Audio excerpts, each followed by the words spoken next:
and Twitter and get an inside look on all the fun, like watching me from noon to 1 as I do my daily Fire Freestyle Live. Now you know your girl got them bars, right, Benjamin? Really? Yeah, Mel, you got them bars, and the truth is must-see TV. So make sure y'all tap in to see my boy Tori Lowe and my girl Melanie Ricks to do their thing live every day by streaming 101.7 The Truth on YouTube and Twitter. We live, baby.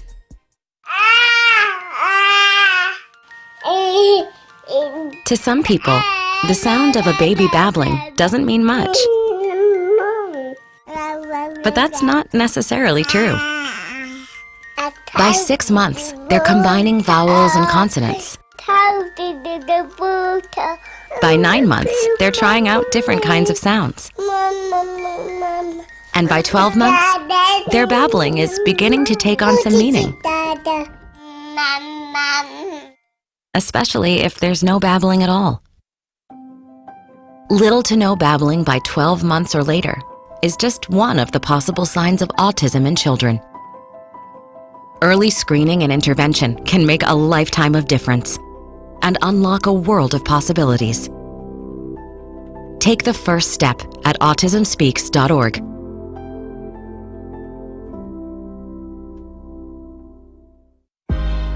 You're listening to the new 1017 The Truth, founded in partnership with American Family Insurance. Insure carefully, dream fearlessly. 1017 FM, 1510 AM, WGKB Waukesha, and W269DL Milwaukee, a locally owned Good Karma brand station.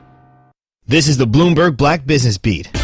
The California Public Employees Retirement System, or CalPERS, is changing its strategy in a way that could benefit women and minority investment managers. CalPERS is the largest public pension fund in the U.S., and it's investing $1 billion in smaller, upstart private equity firms, which tend to be run by women and people of color. The move bucks trends among pension money gatekeepers and comes with a great deal of risk. But according to CalPERS Chief Investment Officer Nicole Musico, it's a risk worth taking. She spoke to Bloomberg about why. We've been very fortunate to see tremendous data come out over a number of years, that there's an entire ecosystem of these up-and-coming emerging managers, often many of which are run by diverse or underfunded minorities, if you will, and they are absolutely outperforming, or at best competing very, very well against their peers. Musico is confident that the strategy will work long-term, and if it does, it'll make a huge difference to diverse-owned private equity firms. I'm Bloomberg's Justin Milliner on the Black Business Beat. Traveling, volunteering, spending time with family. What's your retirement look like? With income planning from Fidelity Wealth Management, a dedicated advisor can help you grow and protect your wealth. They'll look at your full financial picture and help you create a flexible strategy that considers things like market conditions and healthcare expenses, so you can stop worrying about the future and enjoy whatever comes next. Visit fidelity.com/income planning. Investment minimums apply. Fidelity Brokerage Services, member NYSE, SIPC. Like any good agent, we're here for the open house, for the closing, for handing over keys. But because we're realtors, we're here for so much more. Agents who are realtors volunteer at nearly 3 times the national average. We're working to broaden access to credit, increase affordable housing supply, and ensure fair housing for all. And realtors are bound by a code of ethics. We're here for it all. Realtors are members of the National Association of Realtors. That's who we are. The views and opinions expressed on this program do not necessarily reflect that of the staff and management of Good Karma Brands, but are the sole responsibility of the host and guests of this particular show.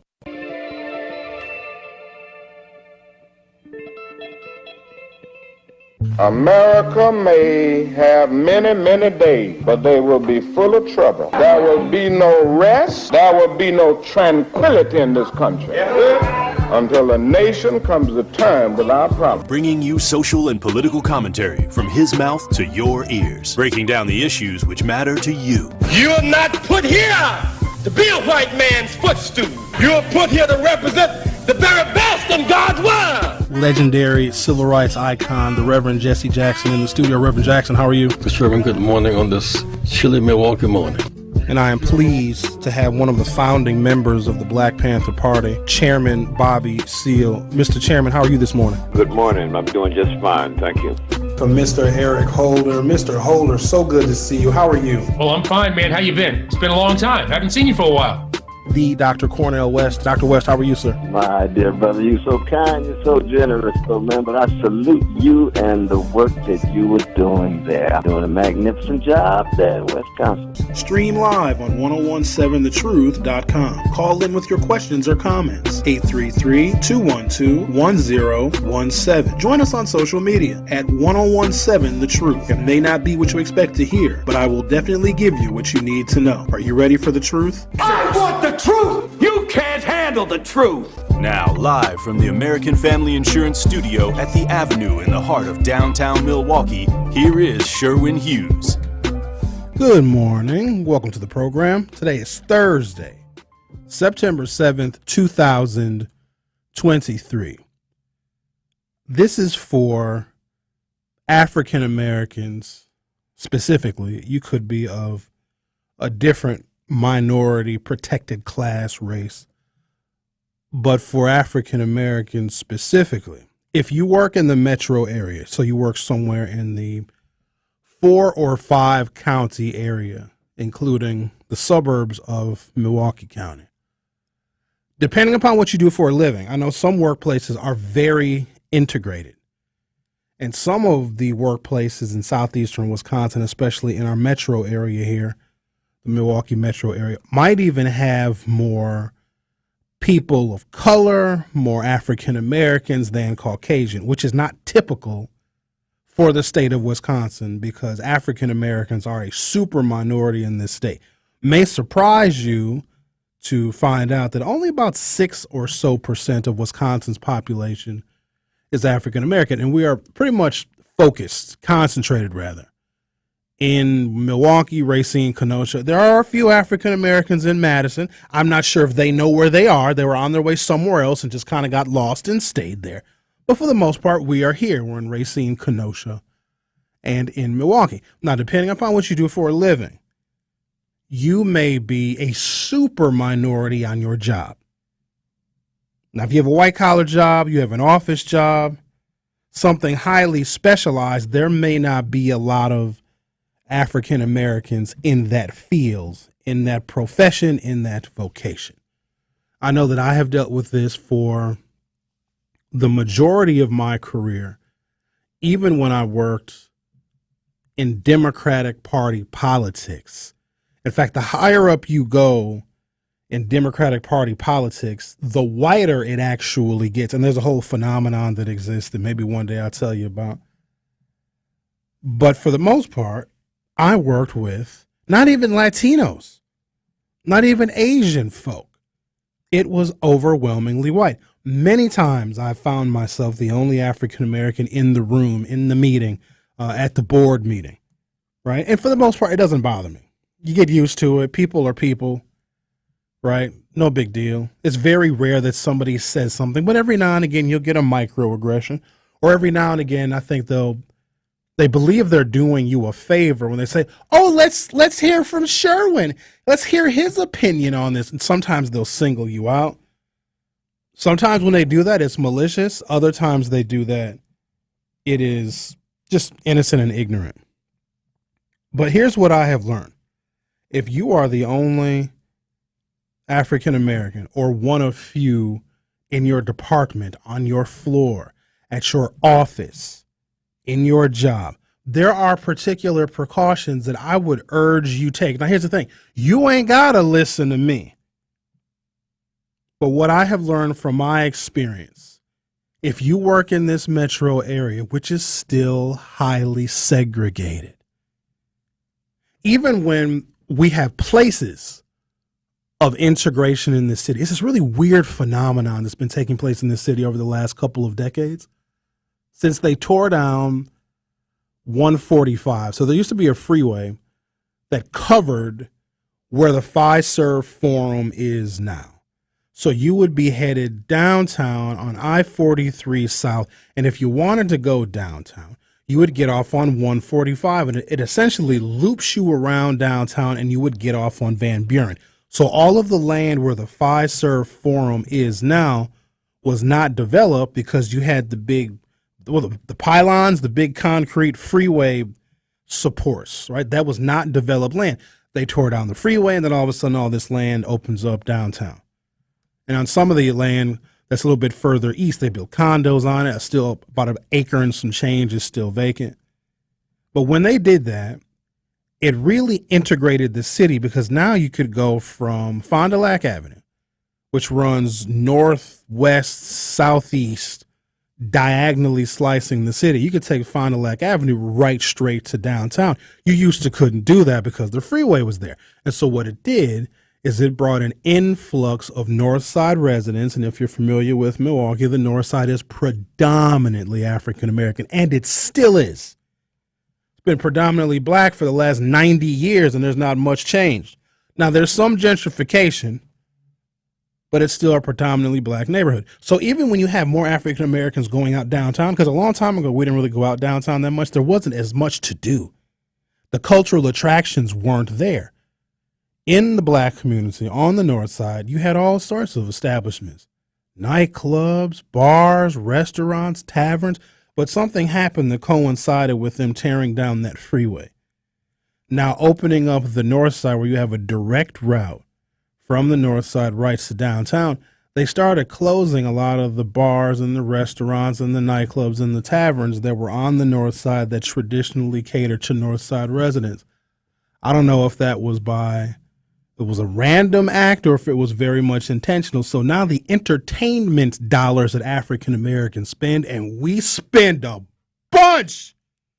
We spend many dollars going out and drinking in the Hennessy. FYI, Hennessy tastes like melted pennies. It's disgusting. I don't know why you drink it. Alex, you know what I'm talking about. Hennessy is gross. I hate it. It's very bad tasting alcohol. So even when you have places like, let me give you an example, like Water Street, which, oh, wow, it's integrated now, because for the past decade and some change, they tore down 145. They developed the Fiserv Forum land. They're doing all sorts of things. You got the Mecca over there, and you got all sorts of bars and things in the Deer District.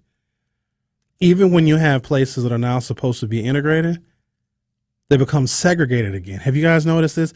Where African Americans, you got to be of a certain age to see this evolution. If you are of a certain age, there were places in this city, downtown in particular, where there were very few African Americans. They tore the freeway down, and now those places have an overabundance of African Americans, and now the white people are leaving. It used to be all white downtown, Water Street in particular. Go downtown. Go to Water Street tomorrow night. Saturday night, even better. I dare you. It's like almost entirely black. And so even when we try to integrate the city, it ends up being segregated all over again. Let me get back to our conversation about the workplace. Because we are still a segregated town, even when we're supposed to integrate, we still segregate. If a whole bunch of black folks are going to a place, a bar, a restaurant, whatever the trendy spot is, white people will stop going. Let me give you another example. Elsa's. There was a period of time where you would not catch many African Americans in Elsa's. Like in the 90s and the early 2000s, we just didn't go. And maybe it was because of reduced access to downtown, or we had more choices in the black neighborhood. That ain't the case now. Look, go to Elsa's on Saturday night. I dare you.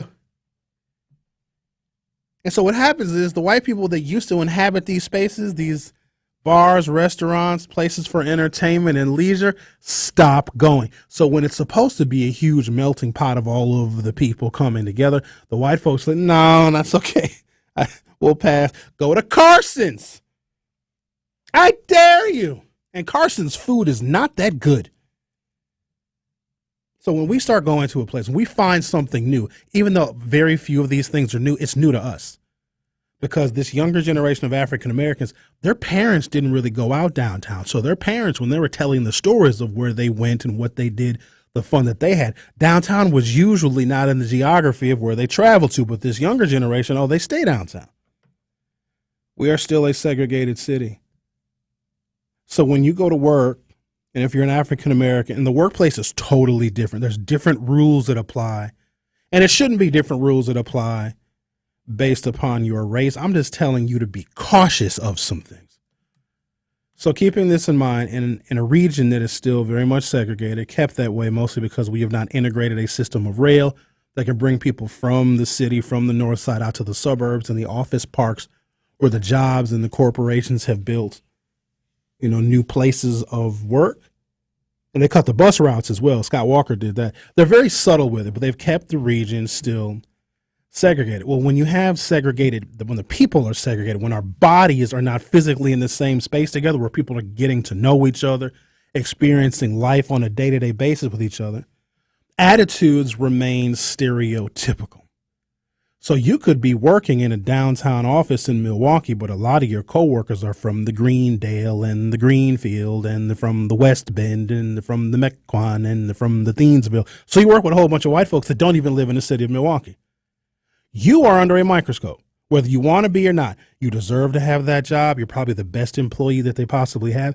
But other folks that you work with that don't have a cultural understanding of you may see things differently. So I'm going to take a break. When I come back, I'm going to give you a couple of things to be mindful of, maybe tips I'll call them, maybe some pointers, things you should be aware of if you are the only or one of few African Americans at your professional office environment, corporate workplace. You're going to want to pay attention to these things. Now, again, you ain't got to listen to me, but when you find yourself sitting in HR not knowing what happened, I won't say I told you so.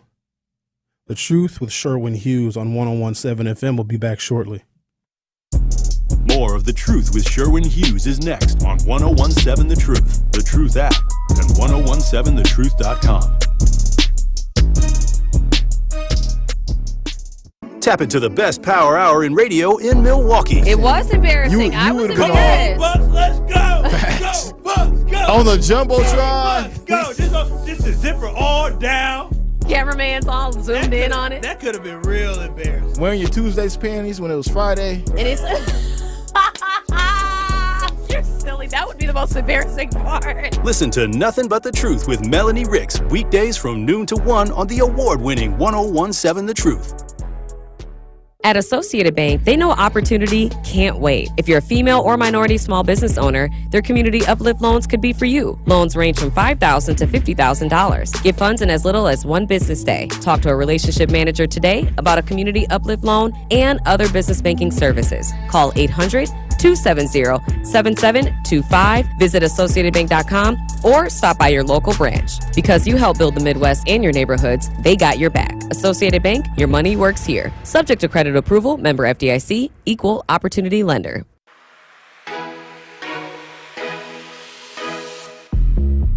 It's time for Truth Takes, a thought-provoking commentary on the new 101.7 The Truth. Here is Dr. Ken Harris with his truth.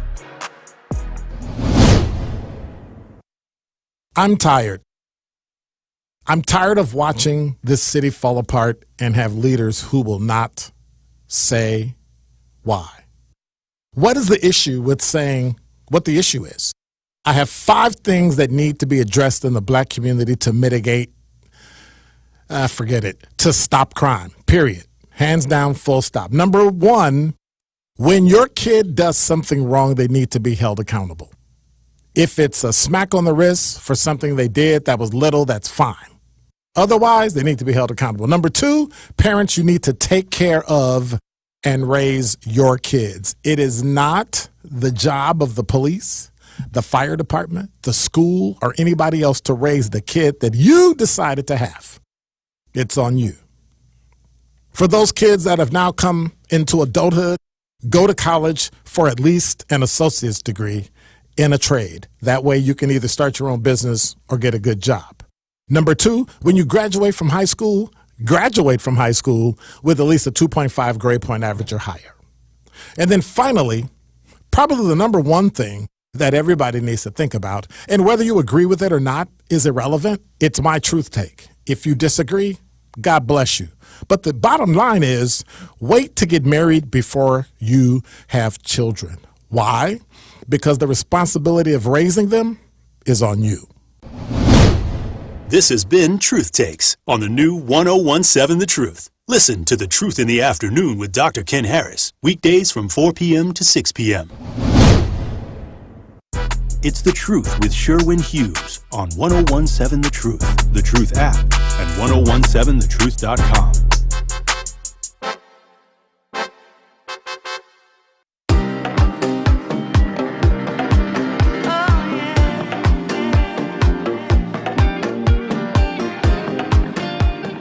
Workplaces can be unintentionally racially hostile.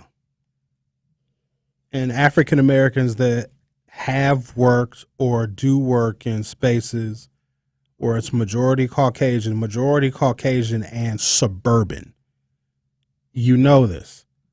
And I say it's unintentional because when Caucasian folks don't grow up with, go to school with, are not integrated with African Americans, they don't know other things than stereotypes about us, because they go back to their community and it's majority white. Their church is majority white. Where they go to the grocery store, majority white. When they drop their kids off at school, when they go to parent-teacher conferences, when they go to the damn open house at the school, it's all majority white. But they see African Americans at the workplace because they very well may work in a corporate office environment downtown or somewhere in the city of Milwaukee.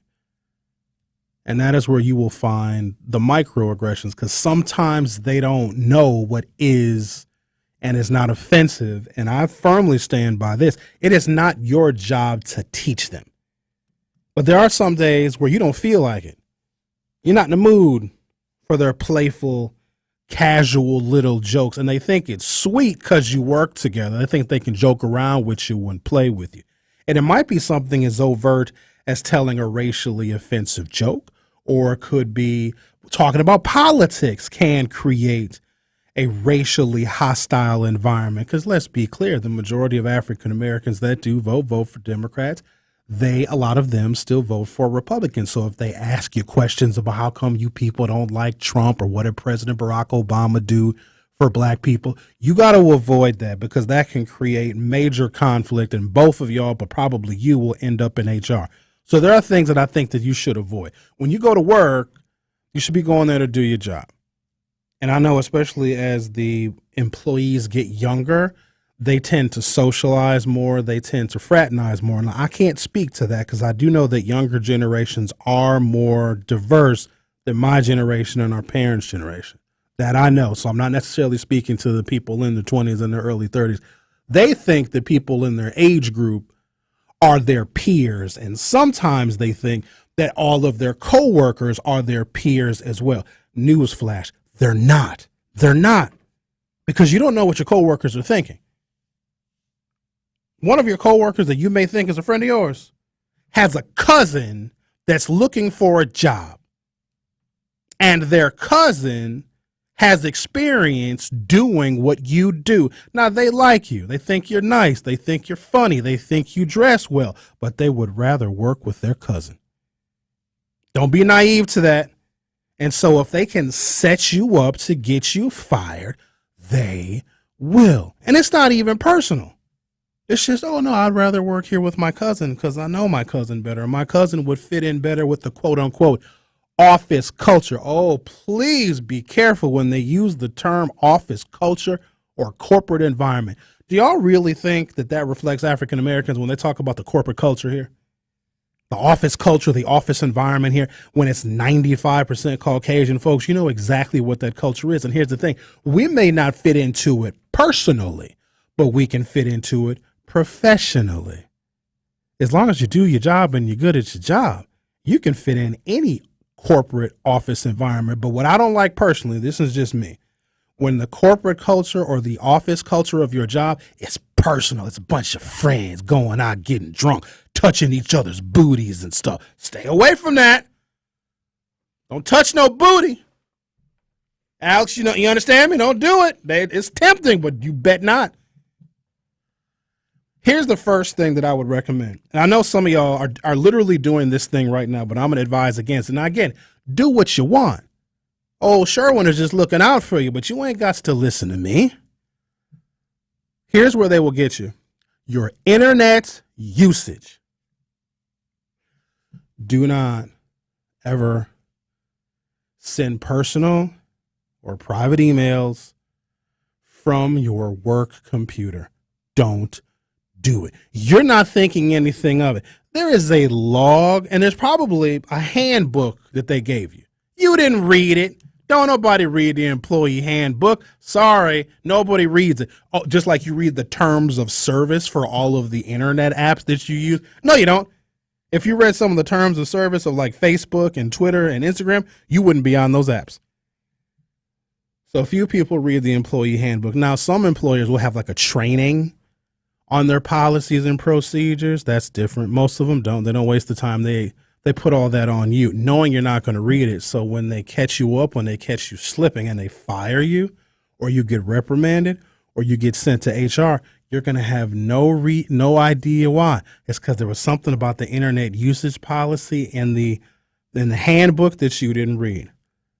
They can monitor and track and save even your most personal emails, because some of y'all think that when you use your work computer to send personal emails, that's my personal email. I logged into my Gmail, but you're using their internet connection to send it.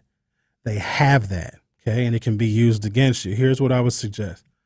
Use your personal device for all your personal phone calls and all of your personal text messages and emails. Here's the other thing that you do that you think probably isn't that big of a deal. And again, if you work in a hostile work environment, if it's a racially hostile work environment, if you're the only or one of the only African Americans there, they're going to put you under a microscope. They're going to make you feel at home. They're going to make you feel welcome. But that's the thing about white supremacy. It wants you to feel comfortable. It wants you to get lax. It wants you to get lazy. It wants you to take your focus somewhere else so they can catch you up and they can kick you out, so they can fire you. And they're always going to be gathering evidence on firing you. And here's what's crazy. The person that hires you is often the one that tells you not to come back anymore. Ain't that ironic? Stop connecting to your work Wi-Fi. Let me say that again. Do not connect your personal devices, your cell phone or your iPad, iPod, whatever you Apple people use.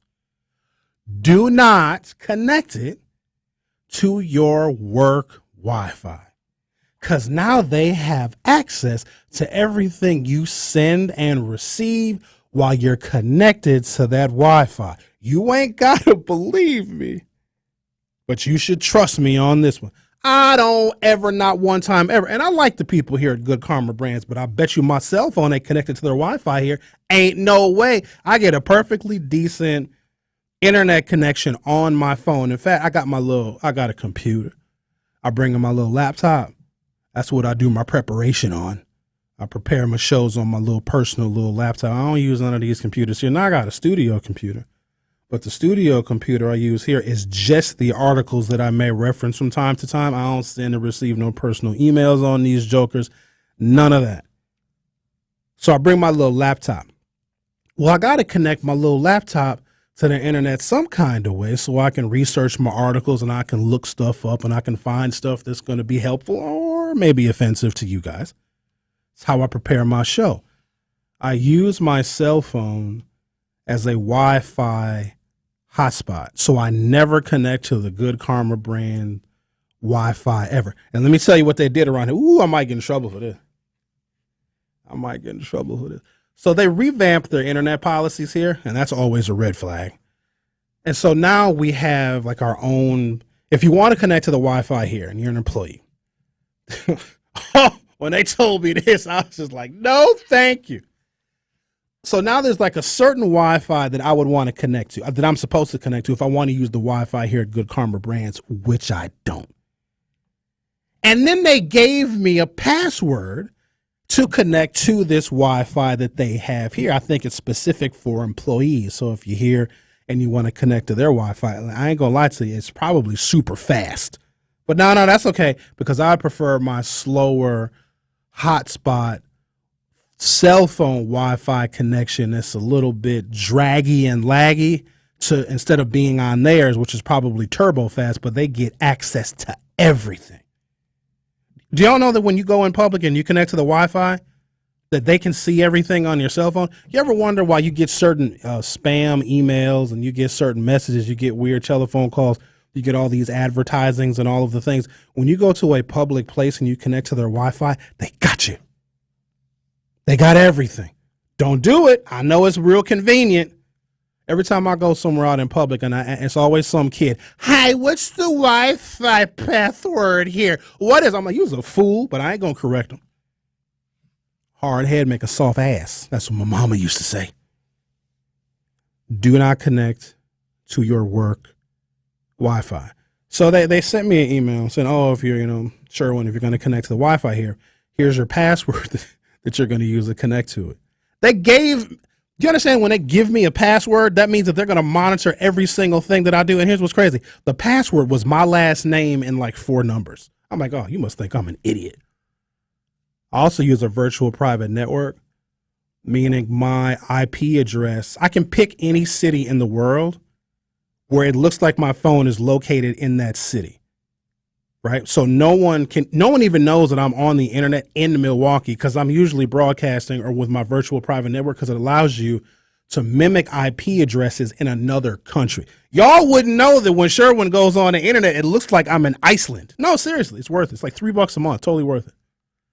Do not connect to your work Wi-Fi under any circumstance because there could be something that you were saying, not even related to work, or a conversation that you are having that your employer will have a record of. And I assure you, when you get called into HR, they're going to use that against you. So I'm going to take a break, and I'm going to give you guys a couple of more things that you should avoid, especially if you live in or work in a microaggressive, racially hostile work environment. These are often ways in which African Americans get caught up because we don't know this information, we don't know these details, and we end up getting fired.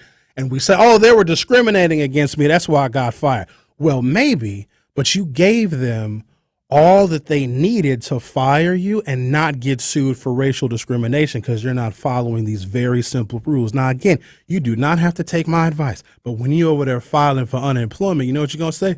I should have listened to Sherwin. Next time I'll listen. The Truth with Sherwin Hughes will be right back. More of The Truth with Sherwin Hughes is next on 1017 The Truth, The Truth app, and 1017thetruth.com. When you choose Ascension Wisconsin for your family's care needs, you'll get the right care at the right place at the right time, and you'll get an entire team ready to care for your family. Family medicine doctors care for the whole family, and Ascension Wisconsin will help make sure your family is up to date on screenings and yearly wellness checks. Ascension also cares for you when you are sick and helps manage ongoing chronic conditions. If you don't have a primary care doctor, go to getAscensionWisconsinCare.com to find one today. Why? Why take a chance? Why risk a mistake? Why say something? We all have reasons why we choose to ignore the things that give us pause, that seem out of place, that don't feel right. The word why can either paralyze us or empower us to stand up and protect what we love. So if you see something, why do you say something? I see safe for my family. I see safe for my friends. I see say for my students. We see say for each other. I see say because all of this matters. We all have something worth protecting, a why that unifies this community we're all a part of.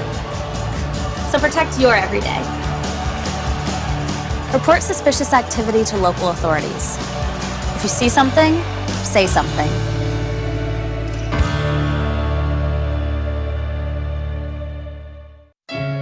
Do you worry about how much someone drinks? Do you feel angry or depressed most of the time? Do you feel neglected or unloved? Do you feel you attract people who tend to be compulsive or abusive? Do you have money problems because of someone else's drinking? Are you afraid or embarrassed to bring your friends home? Do you feel that if the drinker loved you, she or he would stop drinking? If you answered yes to any of these questions, you are not alone. More than half of all adults have a family history of alcoholism. Not everyone trapped by alcohol is an alcoholic. Families and friends are suffering too. Al-Anon and Alateen can help. Call 1-866-200-0223 or visit alanon.org/help.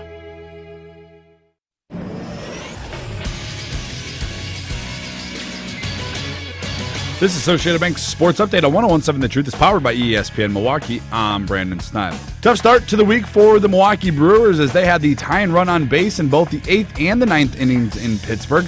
Pinch hitter Rowdy Tellez grounded into a double play to end the 8th, and William Contreras struck out looking on a pitch that looked just to be a bit outside. The pitch, there goes the runner. And a called third strike. Contreras disagreed with the call. With the 5-4 loss and a Chicago Cubs win, the Brewers' lead in the NL Central now dwindles down to just 1.5 games. The Brewers will get an off day today as they are set to begin a 3-game series with the Yankees in New York on Friday night. The Green Bay Packers at the practice field for the first time this week in preparation for Week 1 down in Chicago. Not so great news for the Pack as both of Jordan Love's top 2 targets, Romeo Doubs and Christian Watson, missing practice time with hamstring injuries. This sports update is brought to you by Associated Bank, proudly supporting your hometown teams. Member FDIC. It's The Truth with Sherwin Hughes on 101.7 The Truth, The Truth app, and 1017thetruth.com.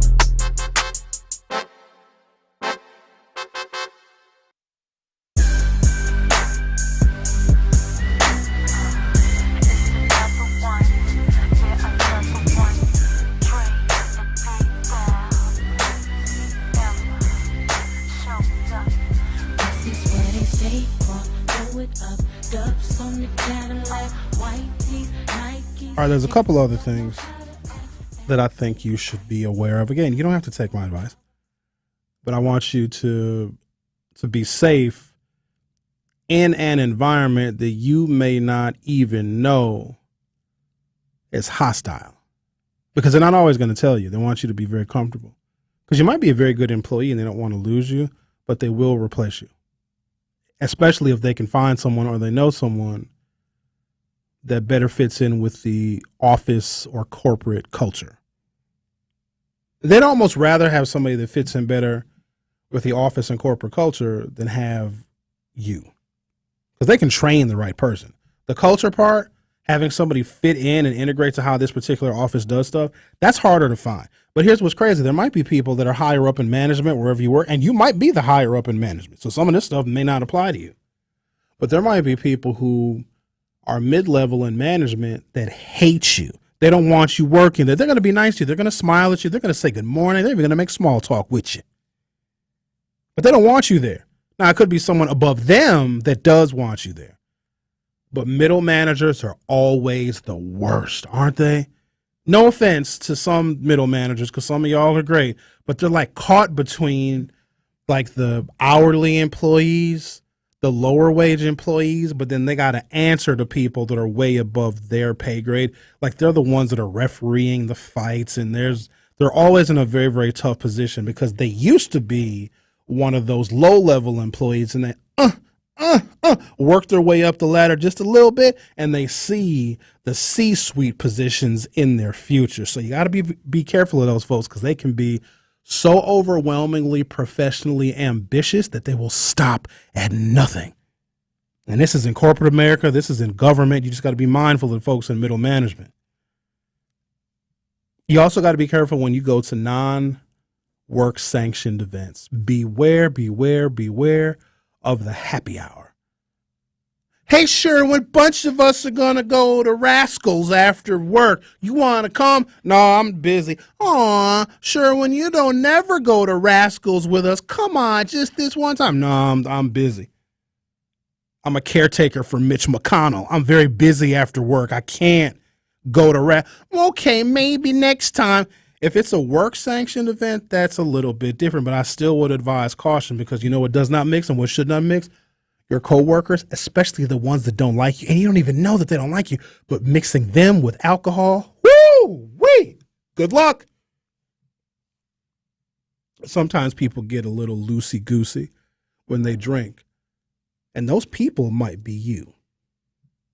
Or you have coworkers that might get a little loosey-goosey, even a little touchy-feely. You don't want to be in that situation. If it's a non-work sanctioned event, just use an extra level of caution if you decide to go. If you do go early and leave early.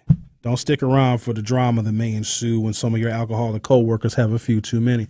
Now, if it's a work-sanctioned event, hopefully it's not mandatory, because I never like when employers require people to do things socially that's outside of your work day. And I don't like when employers do that.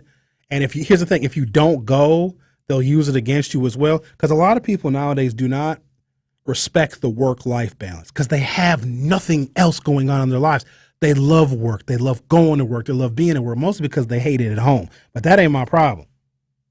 In fact, they even believe that their coworkers are legitimately their friends, especially older married couples who don't really hang out with other groups of people very often. So the only people they see outside of their kids and their spouse are their coworkers, and they really latch on to those connections. That's bad because y'all only know each other because of what you do for a living. And a lot of times you're going to find this as well. People that you believe were your best friends at work, you went to lunch with them, you went to happy hour with them, you did all the things with them. If you get fired, they ain't talking to you no more. You got to be careful of that stuff. They promote this inclusive environment. Oh, my God, it's a family here. If you quit or get fired, ain't nobody calling you to go to happy hour no more. Like, they don't even know you. You got to be mindful of that. And it's not personal. I think some folks take it personal. You worked with them. That was your connections to them. You no longer work with them. The connection has been dissolved. So non-work sanctioned social events, be mindful. I'm even cautious of going to the Christmas party. Our first Christmas event. When was that? So when did we start? 2021. January 4th, 2021. Did we do a holiday party that year? We did something. Or maybe it was at the end of the year in 2021. I don't know. All these damn years are running together. Like, all I know is the pre-Trump world and post-Trump world, pre-COVID and post-COVID. So there was something that we did here at Good Karma Brands. It was a big old hell of a party. And it was at the Potawatomi, long before you started, Alice, long time ago. And it was like a Christmas party or some kind of celebration. I don't know what it was. And I was like, nah, I'm straight. I ain't going. I don't want to go. And it was like on a Saturday or something. Do y'all know that I got heat for not going? I got stopped in the hallway. And it was a stern talking to. And I got put on the spot. Sherwin, why weren't you there? We missed you. Where were you at? What were you doing? How come you weren't there? Everybody was there. People were asking where you were. How come you didn't go? I was like, I don't know. I was chilling. It was cold outside. I was watching Netflix. I don't know what my excuse was. But I also didn't like the pressure. Like, y'all don't get my Saturday, right? You don't. Sorry, I don't. But you're going to get paid for it. No, you can keep that little money. I'm straight. I'd rather have my time. So just be mindful of those as well, because I've seen some things happen at the Christmas party. I've also seen things happen at the end of the Christmas party, meaning I've seen people get into cars at the end of the Christmas party that they didn't arrive in. And I ain't talking about no Uber. You don't want to have nothing to do with that. Text messages. I don't know. Maybe I'm old. Well, I am. I don't like, there's certain circumstances. And I want those circumstances to be limited. Now, again, this is me, Sherwin Hughes. None of this stuff has to apply to you. I personally don't like texting with my coworkers. I know in some cases it's necessary, because if they got to get a hold of me in an instant, like right away, because something is urgent or pressing, okay, text me. Because if you send it to my work email, I'm going to read that at my convenience. And I'm also disconnected from work email when I'm on the air. It's very rare that I check my work email when I'm doing my show. So if you need to get a hold of me in a pinch, yes. But coworkers that casually text me, I hate it. I hate it, because that's a whole, because now you're not on the work server anymore. So if somebody says something offensive or inflammatory and it's your personal text messages, that's different. I guess you can screenshot it, I suppose, if you need to use it as evidence of somebody being offensive, or if they're accusing you of doing something, I suppose you can do it that way. But I prefer professional communications be via the company email. But also be mindful of this. Do not get personal, and do not get petty, and do not get nitpicky and offensive on your work email. Keep it straightforward. Keep it to the point. You know, that extra sentence that you added for dramatic effect, take it out. Take that emotion out your email. Now you got to keep it straightforward and professional, because every single email that you send to another coworker will be used against you if they can. Text messages I simply don't like. Let me tell you why. You ever send a wrong text message to somebody? You ever send a wrong text message? You ever send a picture to somebody? So here's what happens with my phone. I'll be texting somebody. Here we texting. Volleyball, back and forth, back and forth, back and forth. We texting. We got it going on. Might be a girl I'm going back and forth with. Ain't no telling what I might be saying to her, to my female friend. We going. We going back and forth. Texty, texty, texty, texty, texty, texty, text. And then I get a random text message from a coworker. And so when I start replying to what I think is the person I've been volleyball texting with, volleyball texting is when you text somebody back and they text you back right away. Texty, texty, texty, texty, texty, texty, text. And then if another person sends me a text message in the middle of my texting volleyball match, I will inadvertently send my reply to the coworker instead of the person I was playing text message volleyball with. And let me tell you something. Once you send a text message, you can't take it back. I know iPhones have a feature, or the newer iPhones have a feature where you can snatch a text message back. I don't have that option. It could be a picture. You're done. That is why you should not have your coworkers in your text message log. You know how you open up your messaging application, you see all the people, the whole log of people that you texted. Your mama's in there, your baby mama's in there, your baby daddy in there, a couple of your cousins, a girl you met at the club. All them people is in there. You should not have your coworkers in there. If you're having a text message conversation with your coworker because they needed to reach you in a pinch or it was an emergency, delete it. Because if you send them the wrong text message, and nobody cares it was an accident. Oh my God, I hate it so much. It's the worst thing ever. I just don't want my coworkers. They do it because a bunch of them are millennials and Gen Zs, and that's how they communicate. But I've got a number of coworkers that I actually like and I do trust. But I don't trust and like all of them. I work with them. I'm trying to give y'all some advice. Do not have coworkers' text messages in your text message inbox. Because if you inadvertently send them something that's not meant for them, you will lose your job. And nobody cares that it was an accident, because when they go to HR and show HR the picture you sent them or the comment or the words that you sent them that was meant for somebody else, like nobody cares that it was on accident. Just be mindful of that. Got a couple more. I'm telling you those on the other side. You are listening to The Truth with Sherwin Hughes. You know we're live on the YouTube and the Twitch and the Twitter. Follow us on all the social media so you can watch my antics. Apparently I make a lot of facial expressions when I talk. Who knew? Just follow 1017 The Truth on the YouTube, and I'll wave to you. The Truth with Sherwin Hughes. Will be right back. More of The Truth with Sherwin Hughes is next on 1017 The Truth, The Truth app, and 1017thetruth.com.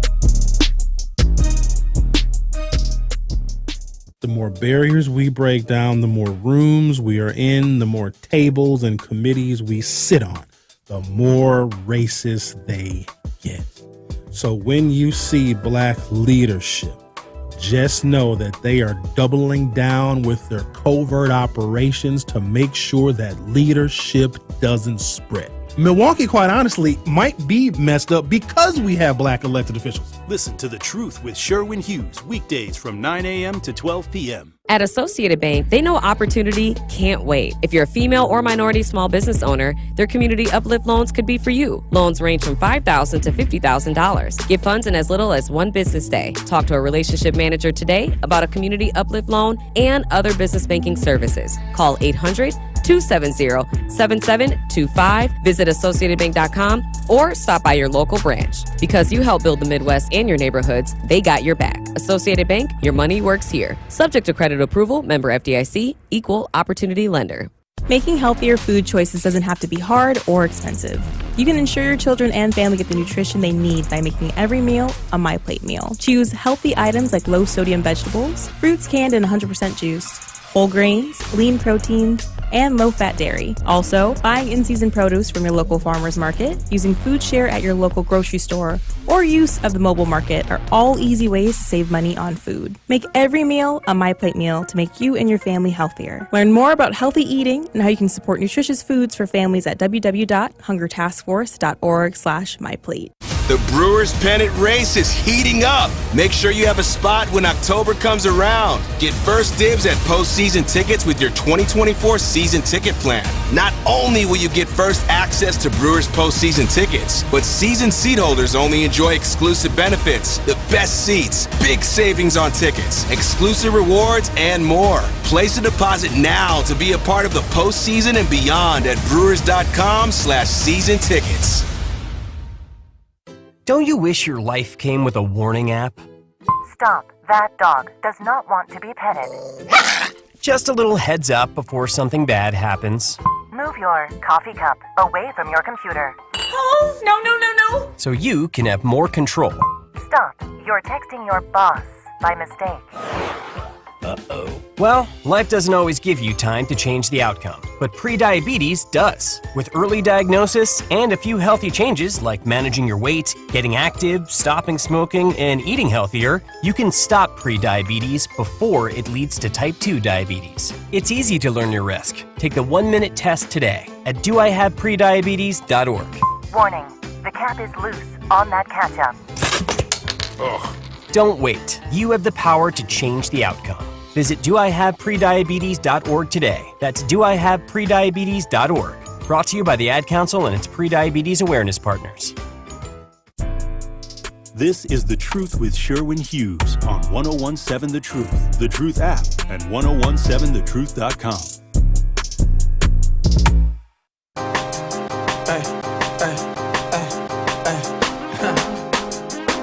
Talking about things you should avoid doing at work just so you can keep things professional and on the up and up, because there may be people that are out to get you. Sometimes work environments in southeastern Wisconsin, if you are an African American and you work in an office environment or a corporate office, or maybe even in a government office, there may not be a lot of diversity there. And we are still a very much segregated region. And so some of the folks that you work with, this is if you're black now, are living in St. Francis and Cudahy and West Dallas and Wauwatosa and Bayside and Glendale. Well, Glendale is basically black now. And they may not have an understanding, a cultural understanding or respect for African Americans. So they may not want you there. They may believe that you don't fit into that office environment, even though you do, because you're just as qualified and in most cases more qualified than them. Just your presence makes them uncomfortable. And so they will find covert ways to get rid of you. And here's the thing. It'll totally be your fault because you're not being careful. Now, here's the thing. Like, these things that I'm saying should go for everybody. Don't connect to your office Wi-Fi. Don't use your work computers for anything personal. It's sending your personal emails. Don't log into your Gmail or your Yahoo and send stuff that way. Don't do it, because if you're using their computer, if you're using their Wi-Fi, they have all that stuff. And to the extent that they can use anything you send against you, they will. You probably have an internet usage policy at your work that you didn't read, and that is what they can use to terminate your employment. Now, they may not want you there because you're black, but they can't fire you because you're black. They'll fire you because you used their internet to send personal emails. Avoid non-work sanctioned events, the quintessential happy hour where all the coworkers are getting together. Go to those at your own risk, because if you say something or you're talking to somebody, let's say you had a couple of Hennessy's and you say something to a coworker that you think is your friend, Monday you're in HR. Well, I had someone tell me that you were exchanging certain words about certain somebody at the non-work sanctioned happy hour. Yeah, we're going to terminate your employment. Go pack up your cubicle and get out. Don't connect to your work Wi-Fi, even from your personal cell phone. Use the internet connection on your phone, or just don't be on the internet at work, which I know is hard for some of you internet addicts, but trust me, if you connect to their Wi-Fi, they have everything that you are sending and receiving. That is an invasion of your privacy, you think, but you're using their Wi-Fi connection, so it's not an invasion of your privacy. You are using their service. Don't do it.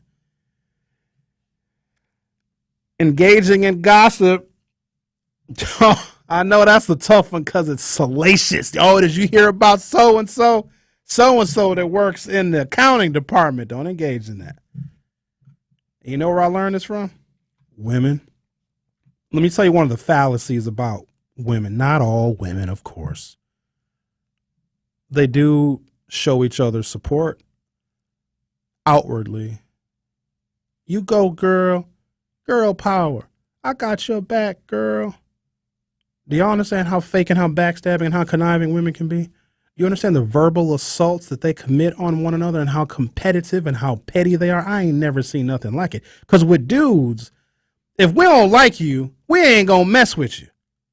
A woman that doesn't like another woman will compliment her on her dress, her shoes, and her hair. It's the most evil thing I've ever seen. And so here's what's crazy, right? So they'll support each other outwardly. Oh my God, girl, look at you. You go. You're the best. Go ahead, queen, all this other stuff. But you know who they really confess their hatred for other women, especially if it's a woman at work whose job they want, or they don't like this woman. And sometimes they don't like her because she's pretty. I ain't never hated a dude because he's handsome. That's insane to me. I just can't, my brain don't work like that. And most men don't care. They just don't care. But they will hate another woman. And here's who they confess this to men. Women pretend, again, not all women, but women pretend to love each other and to support one another so they can give the appearance of being nice and being pleasant and, being very optimistic. But they really tell men how they truly feel. Fellas, how many times has your wife come home and complained about that girl at work? The first thing she said, hey, baby, how's you? Let me tell you about this bee at work. I'm like, oh, tell me about this bee at work. Let's talk about this bee. Let me go get you slippers. You want me to make you a sandwich? Yes, so I can tell you about this bee. Now, we oftentimes as men, we don't say anything, but it's just the dichotomy, the duplicity of how they pretend to support and love each other so much, but they talk about, every job I've ever had, the women will be very nice, very kind, very cordial to one another. But if there's a male friend at that job that they trust, they will rip that woman to shreds. And this is not a one-off. This is not a unique phenomenon. This has been pretty much every single job I have ever had. They'll literally give a woman, oh my God, look at your hair. You got your hair done. Oh, I love that dress. Oh, I love that color. It looks good on you. Turn around and look at me and say, I hate her. I hope she gets fired. I'm like, wow. Don't engage in office gossip at all. Stay clear of it. This goes for men and women. Because the last thing you want is to be engaged in a proxy war with two coworkers that don't like each other for arbitrary reasons. And here's the most important one that I can impart to you guys. Be very, very clear with your boundaries and let it be known to your employer on the onset that you have a life. These are the hours you're agreeing to work for them. Here are the special projects that you can do that may go, a little bit late or maybe require some weekends. Get all that stuff ironed out, because here's what happens. Some people who are so eager for promotions will stay late and come in early thinking that you're impressing your boss. That's only going to impress the middle manager, not the CEO. The CEOs will never respect somebody who do not clearly define their work-life balance, because here's what's going to happen. You think you're doing all this extra work, coming in early, staying late, but then life may happen and you can't come in early anymore and you can't stay late. Then the middle manager's going to be like, wow, you're not working as hard as you used to. We might have to get rid of you. Stay tuned for hour 2 of The Truth with Sherwin Hughes. Milwaukee, it's Denise Thomas. And Telly Hughes from Truth Be Told on the award-winning 101.7 The Truth. We want to make sure you join us every Friday morning at 8 a.m. for our Black Friday shout-out powered by We Energies. Black Friday is your opportunity to call into 101.7 The Truth and shout out your black-owned business and let Milwaukee know what you have to offer. So hit us up every Friday at 8 a.m. to shout out your black-owned business on Truth Be Told with DT and Telly. Tap into Milwaukee's most entertaining morning show. Hey, good morning. Y'all should change this station to the Butt Naked Truth. The Butt Naked Truth. Miss DT, oh my God, I love that. I'm so scared of you. I mean, it's like, you sweet, but when somebody rub you the wrong way, you better look out. Listen to Truth Be Told with DT and Telly weekdays from 7 a.m. to 9 a.m. on the award-winning 101.7 The Truth. We didn't know what to expect. We were just just left in a hotel. My mom was doing drugs in the house. Tay and Brianna spent years of their childhood in homes that weren't safe. They were placed in foster care and longed for a permanent, loving home. I didn't know what my future was. I wouldn't speak to anyone. I was afraid of everything. With help from the Dave Thomas Foundation for Adoption, Brianna and Tay were adopted and now feel excited about their futures. I'm studying to be a chef, and I really want to travel the world. I'm going to be a mechanic, and I can focus on my career. Right now, in the United States, there are more than 100,000 children in foster care, just like Brianna and Tay, who need a family now. Learn how you can help at davethomasfoundation.org. One smile is great, but one smile in a community of smiles is so much better. A smile has a secret power that most people don't know about. A smile multiplies. It spreads from one person to the next, stretching across entire groups of people. Smile Train knows this and is proud to be creating a wave of smiles across the cleft lip and palate community in over 70 countries. Patients, doctors, advocates, fundraisers. Collectively, our smiles are a celebration of the transformed lives of over 1.5 million children. Learn how Smile Train is helping the cleft lip and palate community at smiletrain.org/learn. Smile Train, changing the world one smile at a time. You're listening to the new 1017 The Truth, founded in partnership with Associated Bank. Your money works here. 1017 FM, 1510 AM, WGKB Waukesha, and W269DL Milwaukee. Locally owned Good Karma brand station. It's The Truth with Sherwin Hughes on 1017 The Truth, The Truth app, and 1017thetruth.com.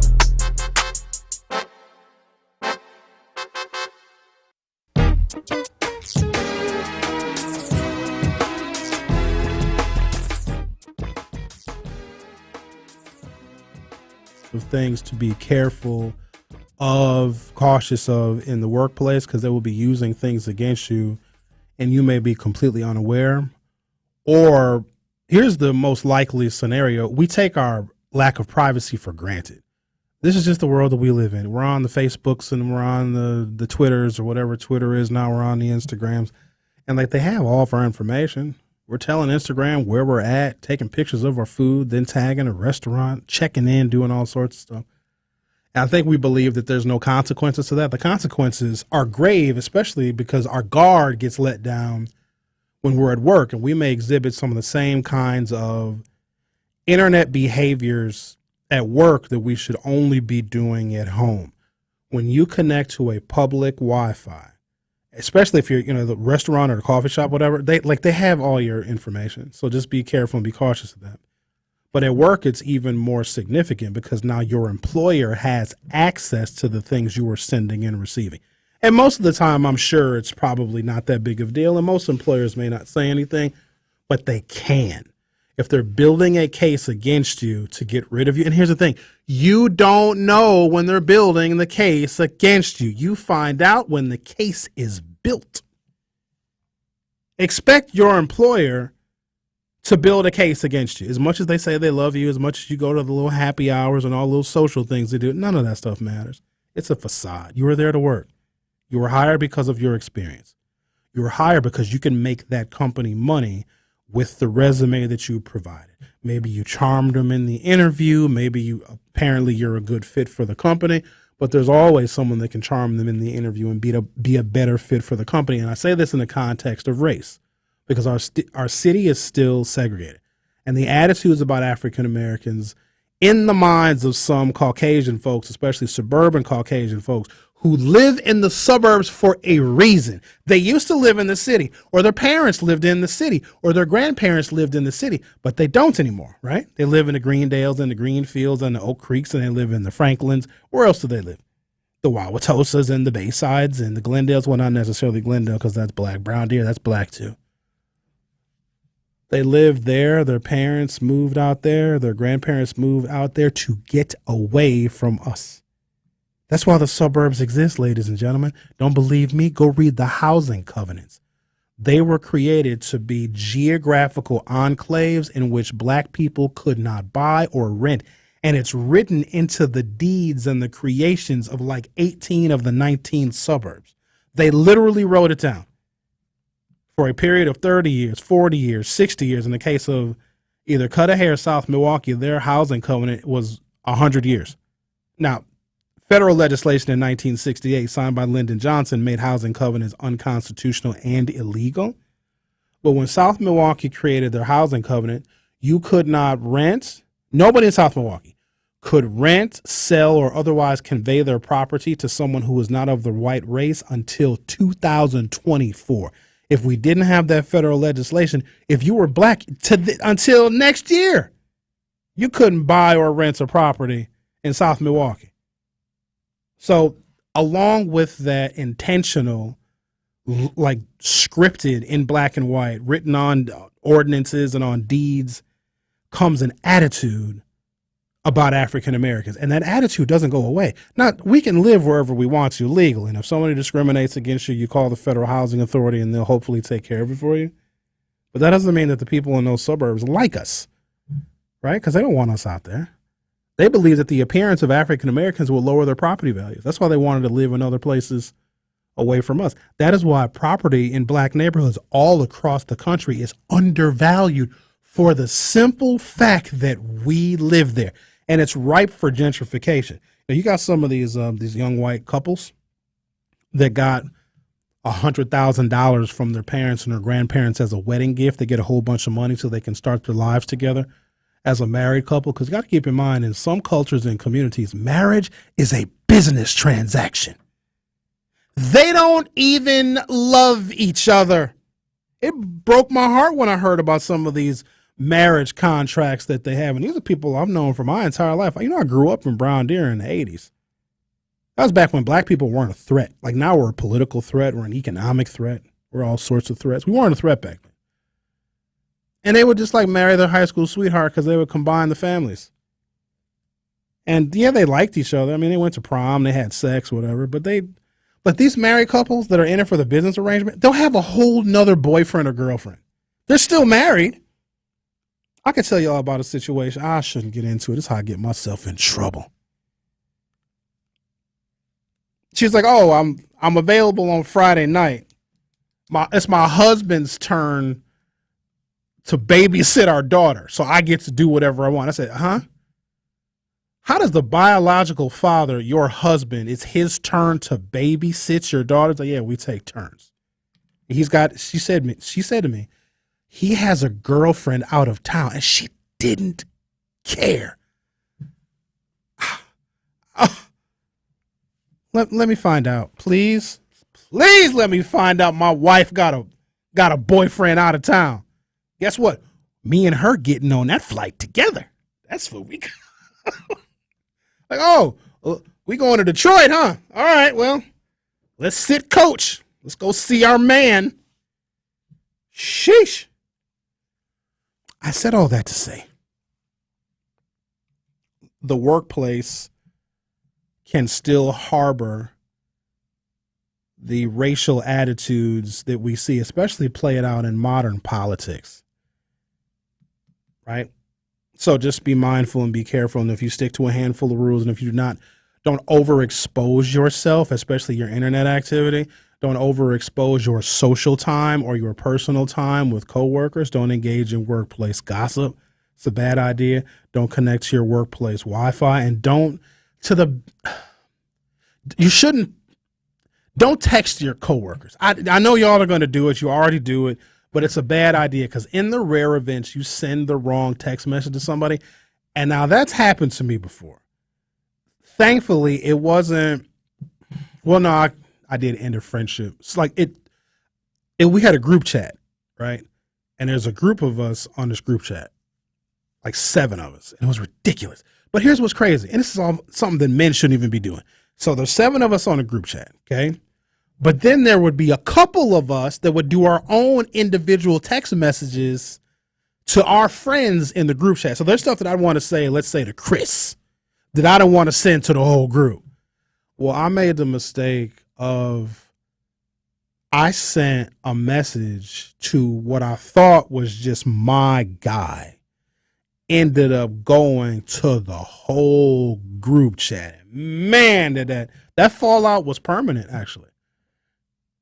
If you're involved in something like that, inadvertently sending the wrong text message to a coworker, you're done.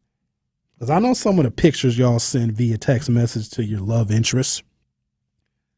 Go ahead and send that to your CEO and see what happens. Or somebody in middle management sending, and you can apologize. Like, oh my God, I'm so sorry. I didn't mean to send you that. You're going to get fired. So just be very mindful. Let's read some text messages, shall we? Our phone number here is 833-212-1017, 833-212-1017. Vanessa G says, everything you are saying is all true, all of it. Full stop. Keep all of your personal information, including banking, off of the company computer. Remember, you are at work to get paid, not to make friends. Keep coworkers out of your personal business. They will use it against you later on. I know some of these text messages, we got quite a few, are actually coming from people that I know for a fact work in HR. 414-875 says, when I started working, you had a personnel department. Hence, you were a person. Now you have a human resource department, so you are considered a resource. Once the resource is used up and you are of no use, HR is the modern day workplace assassin. Cold, calculated, detached, stoic, a perfect career for the 10-year-old who killed his mother. Oh, jeez. I just know that HR has to be objective. It shouldn't pick sides. It shouldn't have favorites. It's supposed to adhere to the workplace guidelines and policies that everybody needs to stick to. It just makes it easier that way. But here's the problem. Y'all don't read your workplace policies and guidelines. You don't. But it's HR's job to make sure that no one violates them, because that could get the company sued. And that's really what their biggest fear is, that someone will get sued because of discrimination or because of that. So it's in everyone's best interest to adhere to those policies. So do yourself a favor and read the handbook. 414-875 goes on to say, in the workplace, everything you say and do will be used against you. They are not your friends. Ask yourself, does your employer reciprocate the loyalty you bring? Remember, you are expendable. I mean, there's probably some cases where if you work somewhere, you're still cool with the people that you work with. But in a lot of the cases, folks you thought were your homies that were 10 toes down for you, once you leave that job, you don't hear from them no more. You don't get invited to stuff no more. You don't hang out with them no more. Don't take it personal. It's just what it is. Marvin says, good morning, Sherwin. I completely agree with you. I recently retired after 22 years of service. One rule was always to keep my private life private and separate from work. No after-work events, no Christmas parties, etc. It was easy for me because I'm an introvert. You tick people off, but they will soon get over it. That was how I dealt with the work environment, and I believe it worked out great right until I left on my last day. That's sound advice, Marvin. But we get torn. Like they use peer pressure, which is not fair and unprofessional. Come on, Sherwin. Everybody's going to be there. We're going to be drunk. We're going to have a good time. We're going to have a twerk off. No. I don't want to see you twerking. I can see other people twerking. I don't want to. No. Oh, and they'll literally pressure you. And like somebody needs to say something about that. And I appreciate the invite. Like, that's nice. But I shouldn't be using myself as an example because I work with a lot of people. Me and Dr. Ken are the old people here. And how do we know? Because they tell us that we're old. But that's not an insult. Calling somebody old is only an insult to somebody that's young. But when you get old, here's the first thing you realize. You don't want to be young.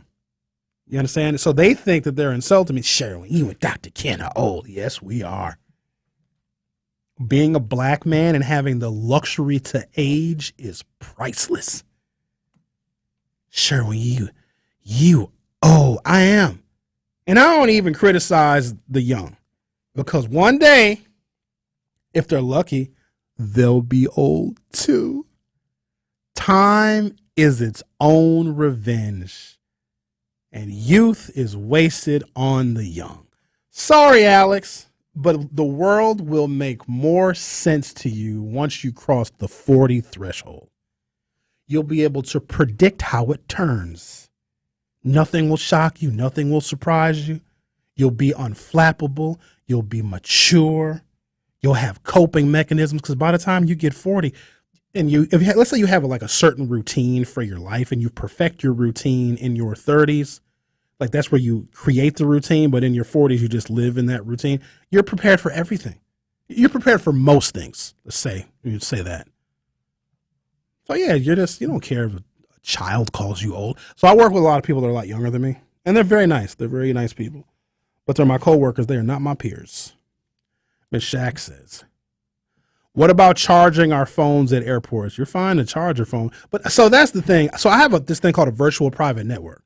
So I can safely connect my electronic devices to public Wi-Fi, because what a virtual private network does is it takes where you're connecting to the internet, the city that you're in. So if I'm in Milwaukee and I connect to my virtual private network, my VPN will pick a city, another city in the United States or another country, and that is where it looks like I'm broadcasting from, right? So if when I'm at the airport or the coffee shop or wherever I might be connected to Wi-Fi, and someone is looking for me, for Sherwin Hughes, and identifiable information of my cell phone on that Wi-Fi network, they can't find it, because they wouldn't think to search the IP addresses in Iceland or Switzerland or Northern Italy. It's $3 a month, and it is absolutely worth it to get a VPN, because then you can browse safely.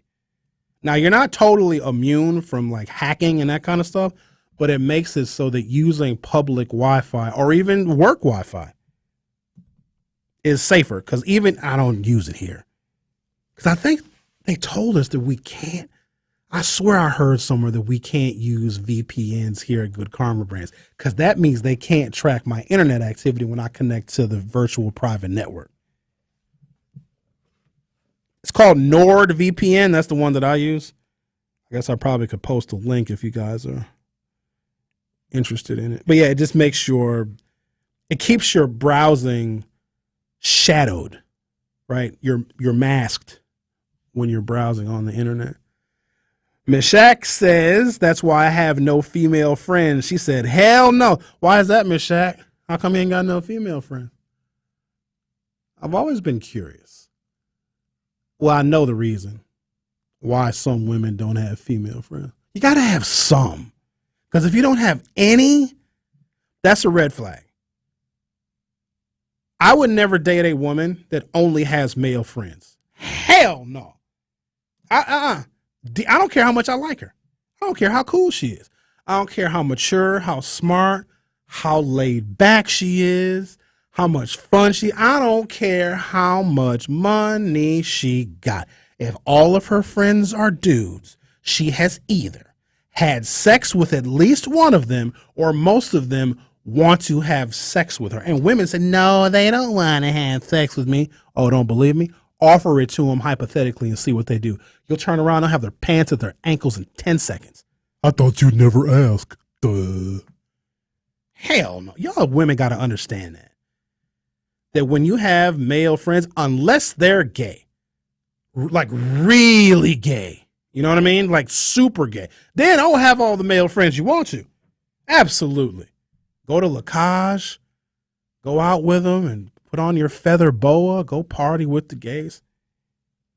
But I think that there are women who, and they have the reasons, like they don't like women. Women are gossipy and petty and all this other stuff. But I think women also want the protection that they can get from their male friends. Because these male friends, especially if the male friends are trying to cater favor with her, will look out for her. They'll protect her. They might even pay for her drinks and pay for her dinner, because, that's what good male friends do. Men ain't stupid like that. If we're spending our money on a woman, we are making an investment. Ladies, you know that, right? that your quote-unquote male friends probably want to sleep with you? Oh, Lord, have mercy. Linda's calling. Let me take a break, come back, and we'll talk to Linda on the other side.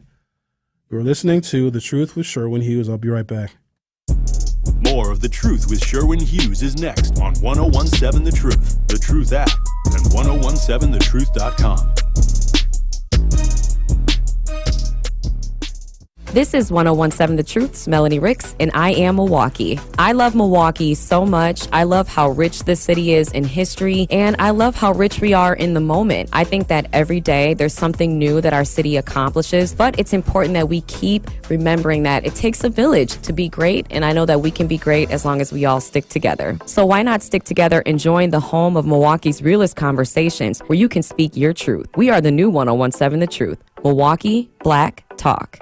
At Associated Bank, they know opportunity can't wait. If you're a female or minority small business owner, their community uplift loans could be for you. Loans range from $5,000 to $50,000. Get funds in as little as one business day. Talk to a relationship manager today about a community uplift loan and other business banking services. Call 800-270-7725. Visit AssociatedBank.com or stop by your local branch. Because you help build the Midwest and your neighborhoods, they got your back. Associated Bank, your money works here. Subject to credit approval, member FDIC, equal opportunity lender. Wisconsin is as hard-working of a place as you'll ever find. There's a sense of pride, community, and work ethic that's second to none. People here are tough, but even the toughest among us need help after a serious accident. At Gruber Law Offices, we won't stop fighting for you and your family. We've been here and will continue to be here for as long as you need us. Gruber Law Offices, proud partner of the Milwaukee Brewers. Hey, Rhea, what are you doing? Well, I'm online looking to buy a home, but I have no idea where to begin, and I need help. Have you contacted Excel Property and Contracting? They're locally located on 57th and North Avenue, and they're not just contractors, but real estate professionals who can help you through the home buying process. They can even help you search for and properly evaluate the perfect home for you. Wow, having a realtor that's a contractor would be great. Right? Contact Al Cole at 877-277-6817 or visit their website at excelprop.com. This is The Truth with Sherwin Hughes on 1017 The Truth, The Truth app, and 1017thetruth.com. Dreams of you are so fine, baby. Since I woke up, so is my state of mind.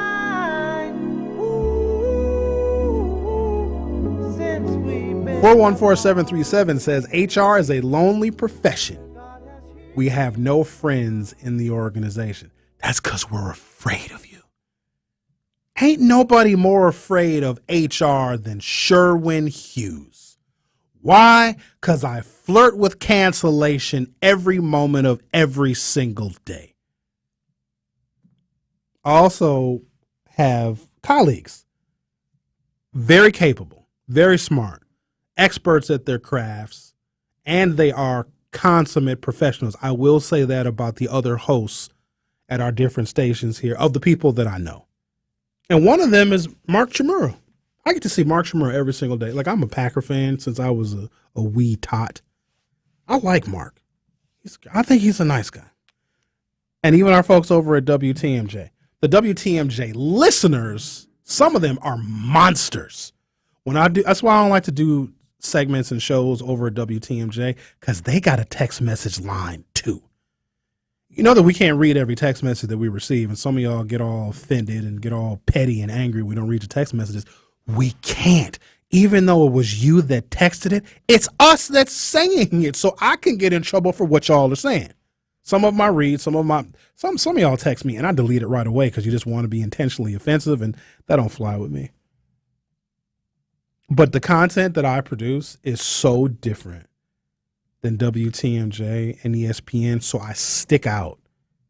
And it kind of makes me a little bit of a target a little bit, so I just got to be very, very careful. Our HR lady is very nice. She's a very nice lady. Sometimes I see her in the morning getting her coffee. I let her get her coffee. if I'm approaching the coffee machine and she's approaching the coffee machine, you know what I do? I let her approach the coffee machine.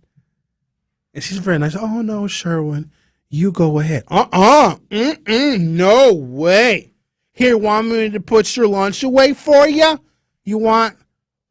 I'll go get you breakfast if you want to eat the breakfast. Okay, just let me know. Let's talk to Linda. You're on the new 101.7 The Truth. How are you? Hi, I'm well, thank you. Good morning. Good morning, Sherwin. Good morning, good Karma brand. Good morning, good black and white people of Milwaukee Truth Nation. Why you leave out the Asians? You leave out all the Asians. You only say hi to the black and white people. What are you talking about? Say, good morning, black people, that white people. Say hi to everybody. They are in there, man. Stop it. You is such a critical analysis. But let me just say, expound on why I do not have any female friends present tense. Because I have learned, and to my dismay and dissatisfaction and complete heartbreak, I thought that, women, the female archetype was the epitome of, love, nurture, support, encouragement, empowerment, inspiration. But baby, woo, I'm learning and I'm healing and I'm going through it right now, Sherwin, that just like the lady my neighbor I told you about that, don't love herself, don't love her children. I'm learning this, man. It's hitting home. I'm learning that the female, whether black or white, but specifically because I'm black, I'm speaking to the black female. It's like a black Karen in the black race, man. It is horrible. The things that a toxic black woman, the repercussions that a toxic black woman have on her children and grandchildren and the whole family. Lord Jesus, it is killing me. But I'm trying to heal. I'm passionate because it's like I'm realizing this, and I'm speechless. You could tell, man. It's like, oh Lord Jesus, I'm doing the research and I'm doing the social research about it and how these women are emotional manipulators, maniacal.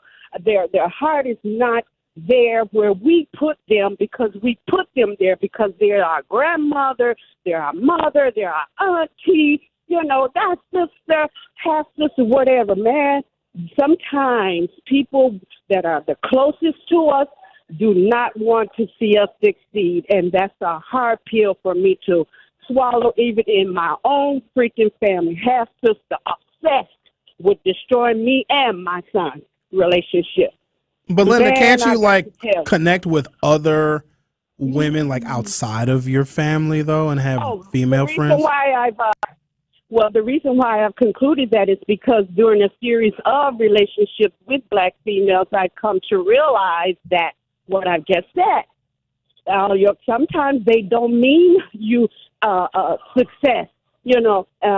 They take your aspirations as a threat, or your light as a threat, your level of intelligence as a threat, your self-love as a threat. What the fuck? I'm like, oh, Linda, man? You can't cuss. Oh, I'm sorry. I told you I'm passionate, man. This is a very sensitive topic for me. And the internet people heard it. The broadcast people didn't, so you're fine. Good. But I'm just saying that, it's a sickness in our race. It's a dysfunction in our families, and we got to face it. That's not all black women, though, is it, Linda? That's not all of them. I'm not saying all. I'm coming from my personal experiences and the fact that you said something about, female friendship and stuff. It's just that that's my journey right now, my healing journey. So in what you have experienced, and I believe you, this is your story, and I believe all the things you've said and all the things you've experienced. I felt some of those things. How do you think that men are supposed to respond to those same types of women that you can't get along with? Because you know that they treat us like that too. In fact, they might even be worse to us. So do you kind of see the perspective? You say run, huh? Run. Run, because, in other words, if we in our families don't check them, which is what I'm telling my family to do, I'm asking them, why do we give them a pass to be toxic, to be what they are, just because of the title that they carry? We need to check them right then and there. Linda, you can't. I'm just going to give you a little advice. You cannot check those women because no matter what, they're always going to be on the right. They don't respond to even constructive criticism. They won't even respond to people that tell them that they love them, and those people that want them to be better, they'll never respond. The only thing you can do with those women is ignore them. Stop responding to them. That's why I say it's a you gotta mental leave them illness. alone. Because then once they find out that the world has isolated itself from them, then once they have that solitary confinement, they'll realize that they are the problem and the reason why everyone left them. Yeah, but then they go through victimhood first. Let them. That's a part of the process. Got to be a victim. That's a part of the manipulation, too. So, But I got to go finish working out. Got to get to work. All right. Bye-bye. Bye-bye, Linda. Linda said a whole bunch of stuff I couldn't say. Nah, you can't. Some women, you can't tell anything. And so what I would suggest, don't even try. Don't try. Don't tell them anything. Don't try to correct them.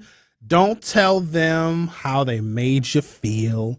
You can't use I messages. Well, I just would like to tell you how I was made to feel by the statements and I received those words you said, and it really hurt me. No. You can't talk to them like that. The only response to them is zero response. They'll get it eventually. Security Mike says, it's very true. Females don't stay friends long. If at all, too much hate on each other because of looks or the shape and success. In life, I got 3 sisters. One just passed 8 months ago. We're very sorry, Security Mike.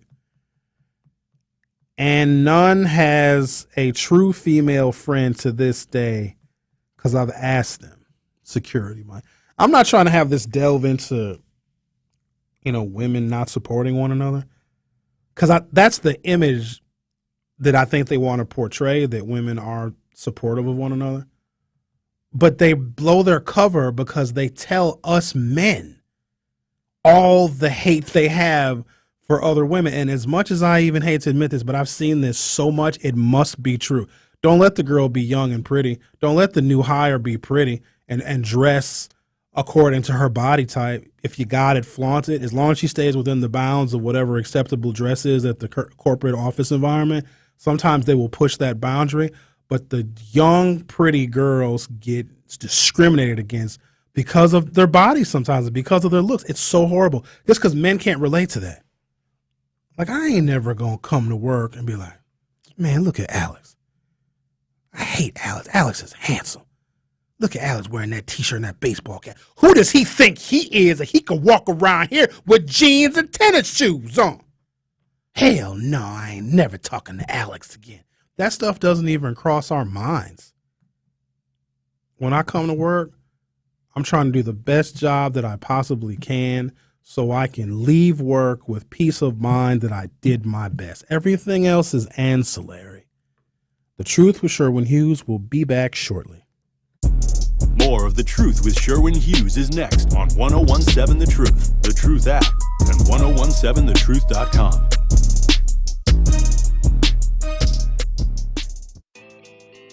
This is your Versity Blood Center of Wisconsin Community Impact Moment on 1017 The Truth. And what are some of the ways that you're inspiring people? Because, one of the biggest opportunities, in particular in the African American community, is access, exposure, and awareness. For Versity Blood Center of Wisconsin, we've been here 76 years. Wow. And our mantra is saving the lives you love. So if someone you love needs a blood transfusion and they're in any hospital in Southeast Wisconsin here, that blood's coming from us. And so we're trying to make sure that we're communicating that, because I think folks maybe don't understand that blood can't be manufactured. And summers are always tough because schools are out and we collect about 20 to 25% of our blood from schools. Mm-hmm. So it's always a day-to-day struggle. We say that the blood that's on the shelves is the blood that saves lives. And a lot of times people are compelled to donate when something bad happens. And our mission and our job is to educate folks so that we can get ahead of the curve and keep 3 days of inventory on the shelves. So we're in a decent spot right now, but we're on the streets every day trying to inspire people to join our mission. One of our big projects that we're proud of is Versity on King, which is part of the Thrive on collaboration in the Gimbel Schuster building on Martin Luther King Drive. And next year, we're going to open a destination center there. It'll be a blood donation center, but it'll be more than that because we've realized that we can't be transactional with our relationships in the Black community. We need to do things that are intentional and that show that we're there to stay. But the reason that we're there is because not enough people that look like us donate. And so for disorders like sickle cell disease that disproportionately affect us, the race can matter. But I like to say that, Black folks have a superpower in their blood. 44% of Black blood donors will have this rare trait that makes their blood more likely to be able to be a match for a sickle cell patient. And that 44% that is way higher than what we would find in other races. To make an impact by donating blood in your community, visit versity.org today. Life's better with an auto policy from American Family Insurance. No matter what dreams you're driving towards. That's because our expert agents will make you feel totally protected with the right auto coverage at the right price. You'll also save up to 23% when you bundle auto with home. American Family Insurance. Get a quote, find an agent at amfam.com. Products not available in every state. Visit amfam.com to learn how discounts may apply to you. American Family Mutual Insurance Company, SI, and its operating company, 6000 American Parkway, Madison, Wisconsin. Pella Windows and Doors of Wisconsin plays at an MVP level. They came in ahead of time, make sure they had all of the measurements. When the Pella people left, you had no idea they had been here. You just had the new window. It's Dr. Ken from 1017 The Truth for Pella Windows and Doors of Wisconsin. Right now, pay as low as $19 a month per window and $75 per month on patio doors. Visit PellaWI.com today. $6.99 APR for $120. Certain restrictions apply. See showroom for details. Offers end 9/30/2023. It's The Truth with Sherwin Hughes on 1017 The Truth, The Truth app, and 1017thetruth.com.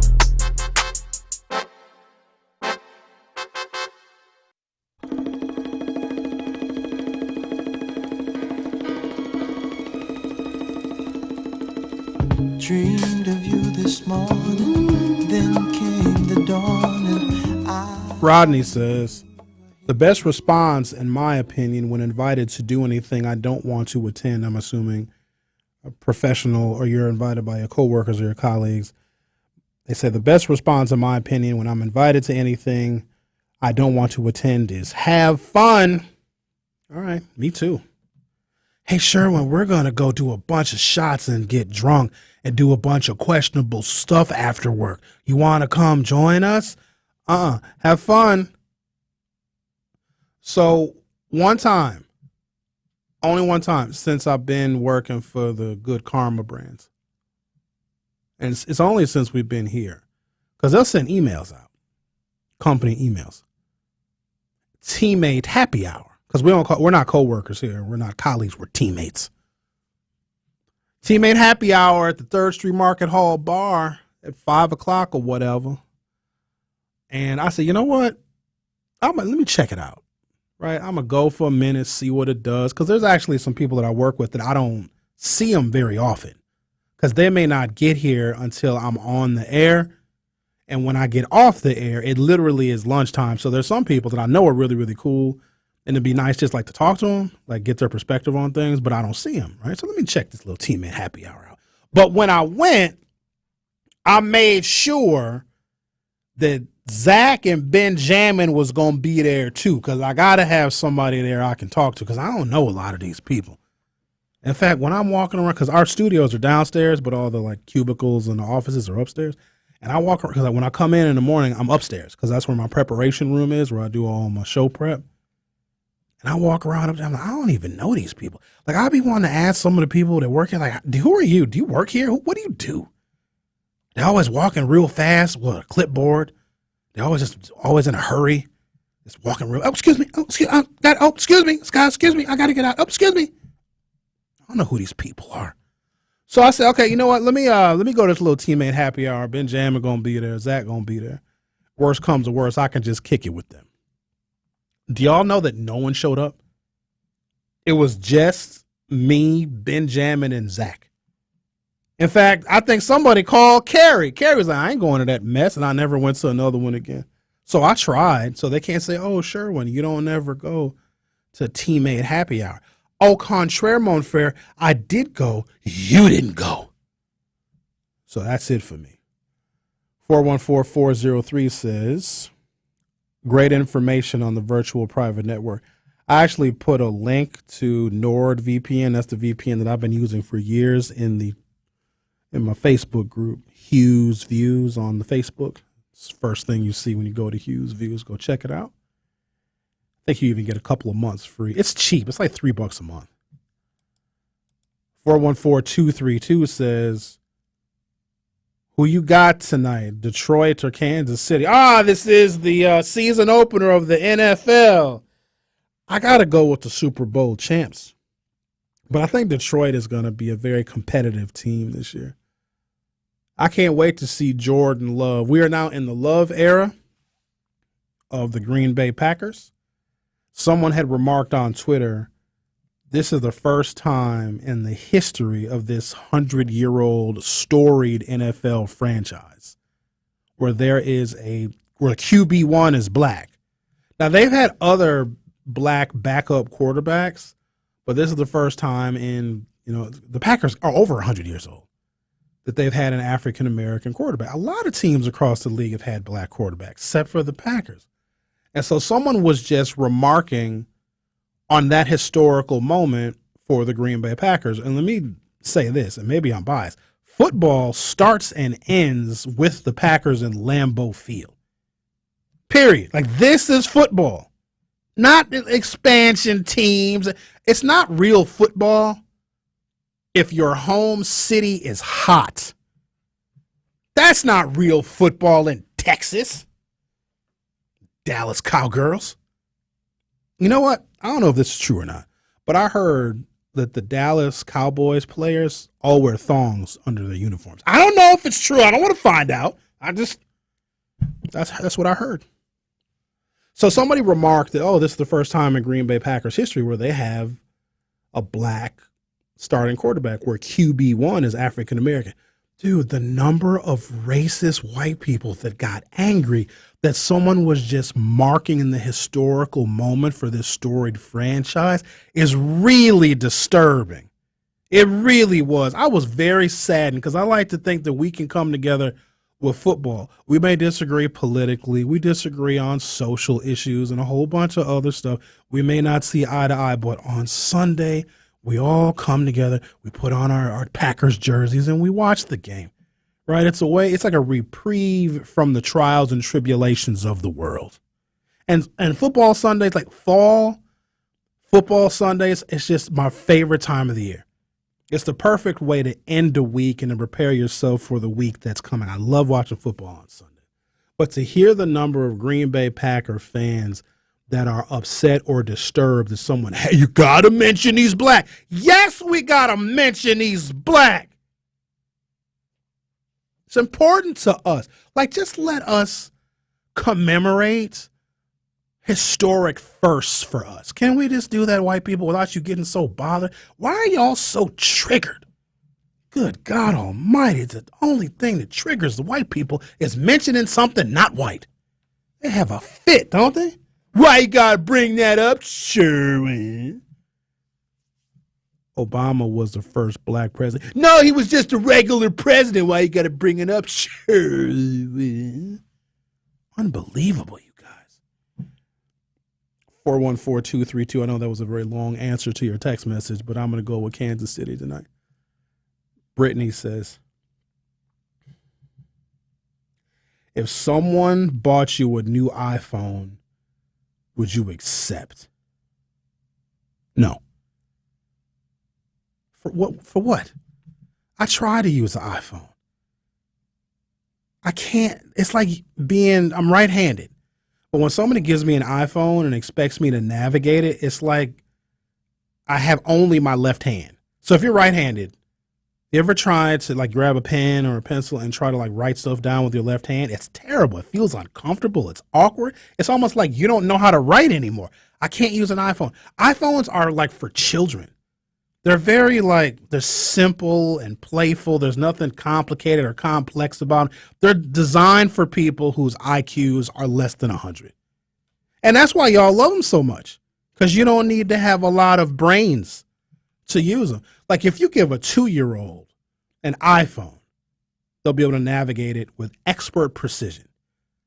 You give a 2-year-old an Android and oh no, Alex, do you have an iPhone? Oh, he's got an iPhone.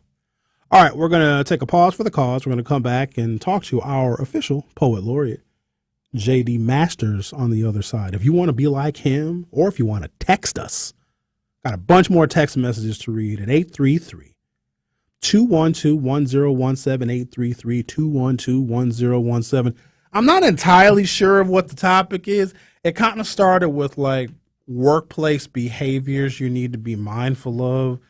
Then we started talking about women that don't have any female friends, because if they have all male friends, those men want to have sex with her. Some of them probably already did, so who knows what we're talking about. I do have other things that I want to discuss. Like if you are of a protected class, so basically that's a fancy way of saying a minority, should you be automatically entitled to your own safe spaces where just you and other people from your group should be able to come together? Is that something that we should be affording to folks who are considered a minority? So keep that in mind. We may talk about that at 11 o'clock, but I wanted to kind of get your juices flowing on that. If you're a minority, should you be allowed, like in public or even at work, or maybe on campus, a safe place where you can just be around your people? Talk about that in a little bit. The Truth with Sherwin Hughes will be right back. More of The Truth with Sherwin Hughes is next on 1017 The Truth, The Truth app, and 1017thetruth.com. This is 1017 The Truth's Sherwin Hughes, and I am Milwaukee. This show has meant so much to me because it's an opportunity for me to express my thoughts and my feelings to my community, and for my community to express those same thoughts and feelings right back to me. Milwaukee means a lot to me. I was born here, raised here, educated here, and I'm committed to making this a better city. Join the home of Milwaukee's realest conversations where you can speak your truth. We are the new 1017 The Truth. Milwaukee, Black Talk. At Associated Bank, they know opportunity can't wait. If you're a female or minority small business owner, their community uplift loans could be for you. Loans range from $5,000 to $50,000. Get funds in as little as 1 business day. Talk to a relationship manager today about a community uplift loan and other business banking services. Call 800-270-7725. Visit AssociatedBank.com or stop by your local branch. Because you help build the Midwest and your neighborhoods, they got your back. Associated Bank, your money works here. Subject to credit approval, member FDIC, equal opportunity lender. It's time for Truth Takes, a thought-provoking commentary on the new 1017 The Truth. Here is Denise Thomas with her truth. Over the past 2 years, I've been very intentional about self-care, including clinical therapy. And one of the many lessons that I've learned includes the biggest one that I've applied, and that is letting go. Oftentimes, we feel as though that we have to hold on to certain relationships, whether it's professional or personal, because we feel a sense of obligation. However, within that relationship, you're always feeling as though it's difficult to love you. You're a bad person. You're not good. Combined with what we're hearing and reading on social media and other news platforms. I want to remind you, as I've learned and gained through therapy, that in any relationship that you're in, it should be elevating your happiness. It should be elevating your joy. It should be providing you prosperity and peace. Don't get me wrong. In any relationship, there's misunderstandings, there's miscommunications, and that's where, as human beings, we allow the relationship to be bigger than that particular incident and say, you know what? When you said this or when you did this, it made me feel this. I may be totally misinterpreting it, but I just wanted you to understand how it made me feel. And in those situations where the continuous behavior makes you feel as though, again, that you're bad or that you're not good, or it's just always exhausting to be in that relationship, let it go. And you can release with love. You can let that person know we're no longer compatible. This does not feel good. I release you, and I release you with love. Let everything that is not bringing you value go so you can be around people, places, and things that bring out the best in you. You deserve it. This has been Truth Takes on the new 1017 The Truth. Listen to The Truth Be Told with DT and Telly weekdays from 7 a.m. to 9 a.m. This is The Truth with Sherwin Hughes on 1017 The Truth, The Truth app, and 1017thetruth.com.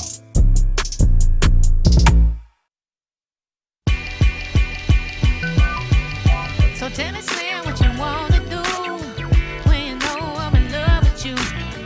Every time that I turn around, love for you, but you can't be found. Fly free, baby, fine with me. I'm in love with a bumblebee. Ooh, Slim, boy, you're killing me, but you so sweet to me.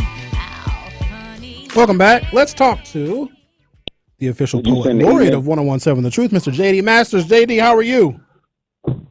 I'm well. I'm doing good. I wanted to talk to you about several of the topics that you brought up this morning on the radio. Okay. All right. First, I don't think that other large cities are integrated. When I visit Atlanta, when I visit Miami, them black people in Atlanta, they live in East Atlanta. Yeah, some black people in Buckhead. I think if we check the demographics, it's less than like 10% though, and that's the super wealthy area. And same with like Cabin John, Georgia, where Tyler Perry lived. It's very similar to River Hills. The house has to be a certain acreage and a certain square feet. There ain't no black people out there.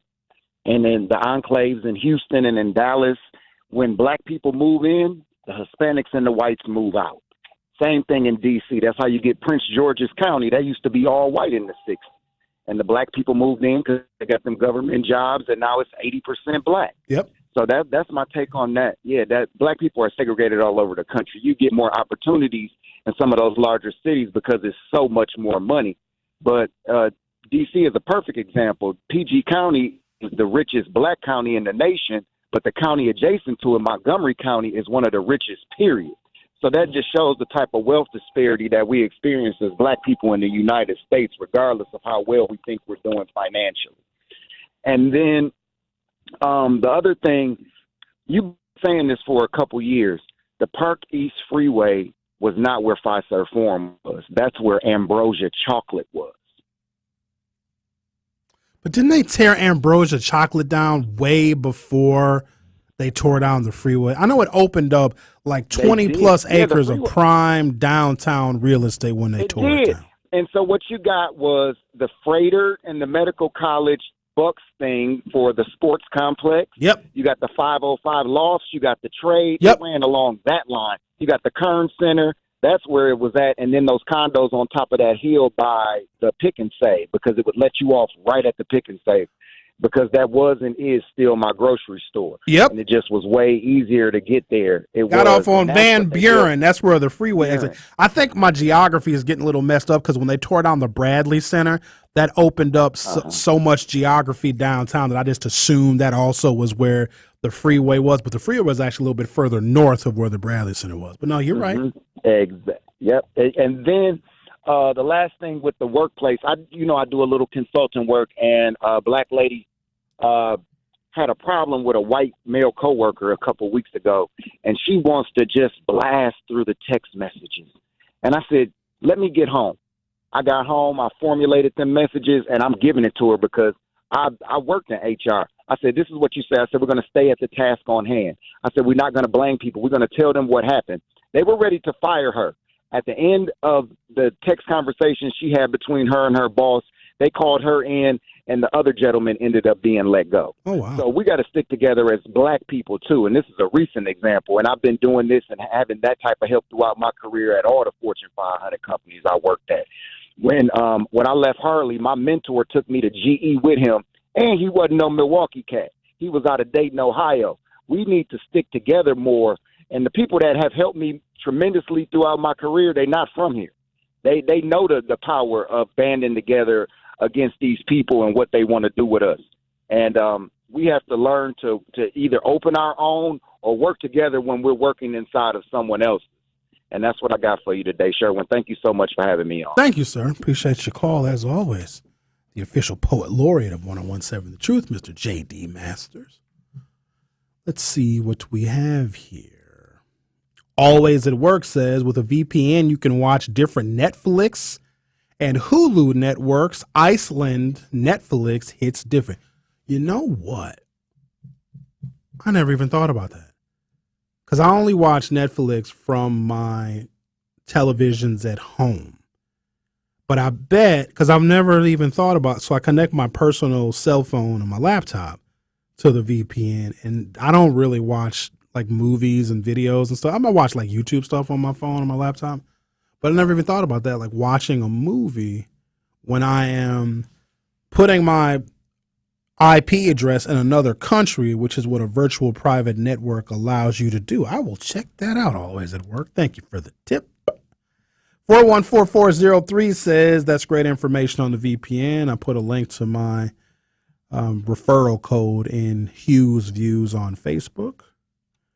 Brittany says, Sherwin, you are not old. Thank you, Brittany.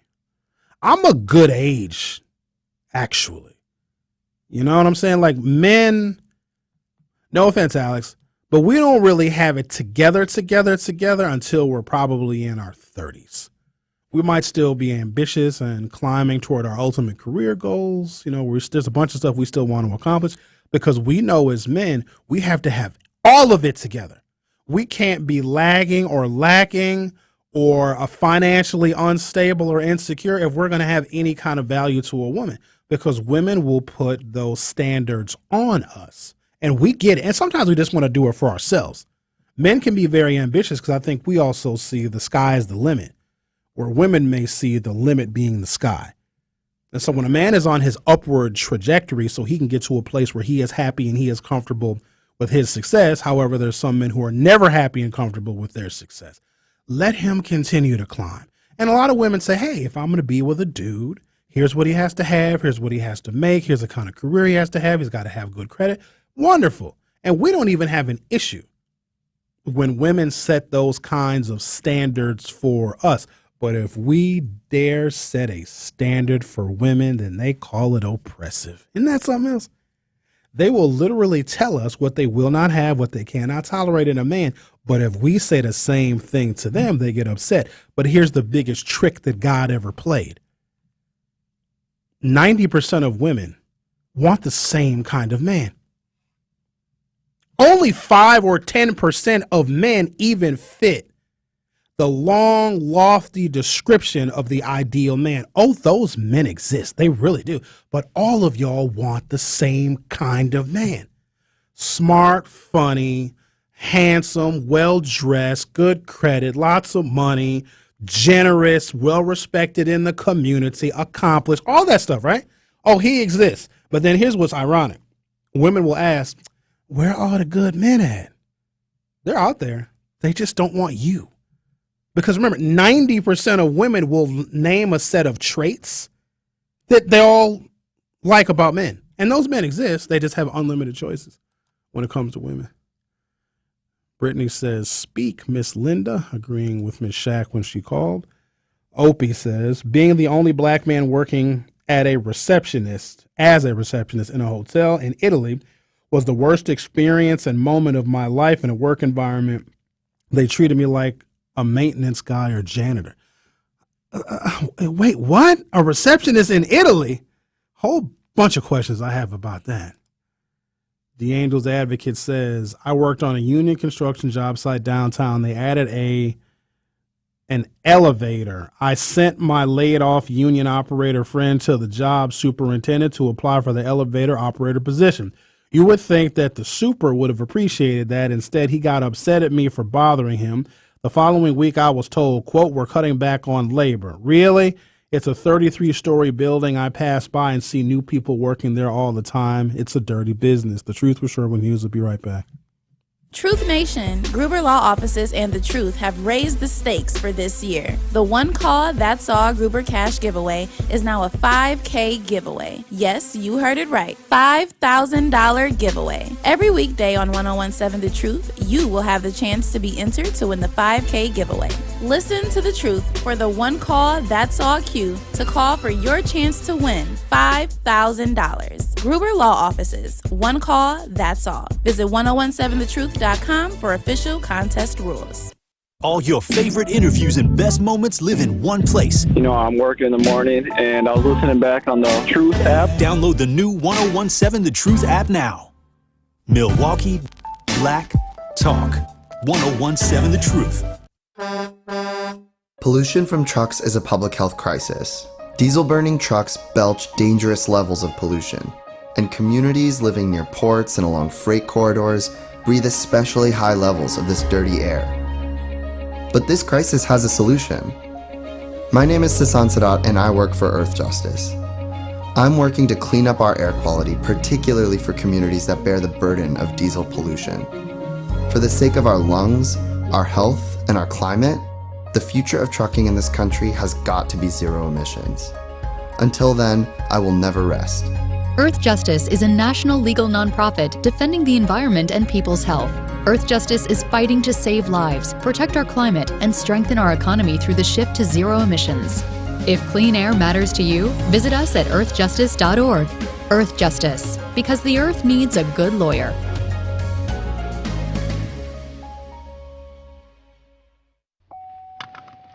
The simple click of a seatbelt can mean the difference between life and death. But don't just take it from me. As a nurse for the last 34 years, I've seen way too many people seriously hurt in crashes because they weren't wearing a seatbelt. Please protect yourself. Spare your family and emergency responders from needless trauma. Buckle up. Every seat, every trip, every time. A life-saving message sponsored by the U.S. and Wisconsin DOTs. Good Karma Brands is proud to be an equal opportunity employer. Our policy is to provide equal opportunity employment, development, and advancement to all current and potential teammates.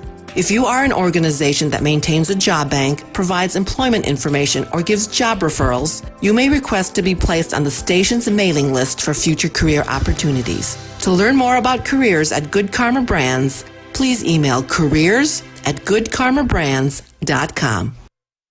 You are listening to the home of Milwaukee's realest conversations. 1017 FM, 1510 AM WGKB Waukesha and W269DL Milwaukee, a locally owned Good Karma brand station.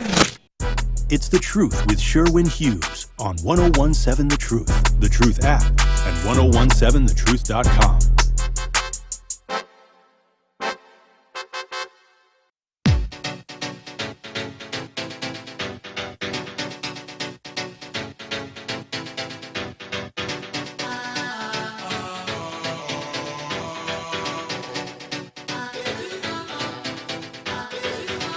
Let me take you to a place I know you wanna go. It's a good life. Hey, hey, hey, yeah. Welcome to Hour 3 of The Truth with Sherwin Hughes. So I got a question for you. Should minority groups have their own places, their own spaces that cannot be infiltrated by the majority? Should the future workplace, or maybe even the workplace of today, provide a place or an area like physically designated space where people of a like culture, ethnicity, or race can get together without any interference or intrusion? What if we found out that actually made a better work environment if people who are culturally similar have their own place where they can hang out and they can commiserate? Now, I'd imagine a white person would get angry because they couldn't join the club or they couldn't be in that little group, and they'd probably sue. And employers have got to be ever vigilant and very, very cautious in a very litigious society. We sue everybody for everything. I know this much. When I was a UW Milwaukee student, this was in the early days of this thing called the Milwaukee Idea. I believe the Milwaukee Idea has since expired. So this was a federal grant from the Clinton administration. Because, the federal government does fund a certain amount of colleges and universities, and then states pay for a piece of it too. It was to encourage diversity, specifically black students, to apply to colleges and universities. Bill Clinton invested a lot of money in education. He also invested a lot of money on putting cops on the street. So it was this weird dichotomy, which I think is the hallmark of the 90s. Some black kids went to college and became successful. Some black kids sold crack. So it was kind of one or the other. It was a very stratifying decade for African Americans. Bill Clinton put a lot of money into colleges and universities, and even fortifying diversity efforts for colleges and universities to recruit more black students. Back then, we weren't using people of color. Ain't nobody say nothing about no damn people of color. If you would have said people of color to me back then, I'm like, well, what color are they? That's a more modern term. So they also built a lot of prisons in the 90s, too. In fact, Jim Doyle, who went on to be our 2-term Democratic governor, the last Democratic governor we had in the state of Wisconsin prior to Tony Evers was Jim Doyle. He was the attorney general and oversaw the prison boom and really harsh sentences for African American drug offenders when he was the attorney general. And here's the ironic thing about Jim Doyle, he's a friend of mine. He appointed me I was his appointee on the state elections board a long time ago. I ended up being the chair of the state elections board. Old Sherwin, I was in my 20s at the time, oversaw all the elections. I was the chairman of the board of elections in Wisconsin. They since have gotten rid of it because it became too partisan. I'll tell you that story another time. It's actually my fault why we no longer have a state elections board, because it used to be 9 members. Whoever the party that was in the governor's office at the time got 5 members. The party that was not in the governor's office got 4 members. So the Democrats always had the majority when Jim Doyle was the governor. And so the Speaker of the Assembly got a designee on a state elections board. Shirley Abrahamson, she has since passed away, our longtime liberal Wisconsin Supreme Court justice, she got a designee. The majority leader, the minority leader in the Senate and the Assembly, they got designees. But because Jim Doyle was the governor, we Democrats got 5 designees on the state elections board. So everything that we voted for passed, and the Republicans used to get mad, but they get more mad now. But back then they just understood that was politics. Interesting thing about Jim Doyle. So you would think that African Americans, being very sensitive about issues of race, would have used it against him when he was running for governor. Because if Jim Doyle didn't secure the black vote in Milwaukee, he never would have become governor. And you would think that we would be very upset that he oversaw the prison boom in the state of Wisconsin, where we had some of the harshest penalties for drug offenses. We used to have, in other states, they call it a predicate law, a predicate felon. So like your first felony, okay, you get a second felony, they're going to look at your first felony and they're going to add more time to your second felony. And then your third felony, you got life in prison. We call it a 3 strikes law. I don't know if we still have that anymore because we overcrowded the prisons with it. Jim Doyle oversaw all of that too. So when he ran for governor, and it was very ironic because Tom Barrett was congressman at the time, because Tom Barrett challenged Jim Doyle when Tom Barrett ran for governor the first time. Tom Barrett would go on to run for governor 3 times and lose all 3. We should have seen the writing on the wall. In fact, I did. A few of us did. Most of y'all did not. Tom Barrett didn't really want to be mayor of this city. It was a consolation prize for him. He wanted to be either governor or an ambassador. Now, he became an ambassador. It just took him a long time and a whole bunch of different presidents before they would actually select him to be an ambassador. But you would think that Jim Doyle wouldn't have won the black vote, especially because Tom Barrett represented the entire black community in Congress. Believe it or not, Tom Barrett had a much better relationship with the black community when he was in Congress than when he became mayor. Because when he became mayor, he didn't need black votes anymore. I mean, he still got some because we remember what he did for the black community when he was in Congress. But back then it was easy. They changed a bunch of the rules. Everything from the McCain-Feingold campaign finance reform, like they did so much government reform. But back in the day, we had 2 congressional districts that represented Milwaukee. Our congressional districts here were just as segregated as the city itself. Jerry Kletchka represented the white South Side. Tom Barrett represented the black North Side and all the North Shore suburbs. So all of the black community in Milwaukee County was in Tom Barrett's congressional district. And he did right by black folks because back then there's this thing called pork barrel spending, and you could earmark money. So let me give you an example. If West Lawn housing projects, which has been like totally torn down, like West Lawn looks like a suburb now. What have they done over there on 60th and Silver Spring? Somebody text me and let me know what that is. But if West Lawn needed like maintenance and repairs to the facilities there, Tom Barrett would just earmark $10 million for West Lawn. If MPS had specific programs that help black students get academic enrichment, Tom would just bring that money home. He would earmark, like he'd put a little asterisk in a bill. It'd be a Republican bill. And Tom Barrett would be like, yo, I'll vote for this Republican bill because a lot of times those Republican bills in the House didn't really impact the black community here. And so he's like, hey, I'll vote for your bill. I'm a Democrat, Tom Barrett. I'll vote for this bill, but give me $37 million so I can deliver more resources to black kids at MPS. And back then the Republicans were like, cool, we'll give you $37 million for your vote. So he used to bring money to the black community all the time. And he worked very well with then state senator Gwen Moore, because Gwen actually ended up succeeding Tom Barrett in the House. When Tom became mayor, Gwen ran for Congress. So Tom would bring the federal money home. Gwen would then give her thoughts and opinions on how to distribute it to the black community. It actually was a match made in heaven, quite honestly. In fact, Gwen Moore and Tom Barrett created Badger Care. But I'm getting way off topic now. I got so much political history about this state. Y'all wouldn't even, I need to write a book. Y'all wouldn't even understand this political history. However, I digress. So Jim Doyle oversaw the prison boom.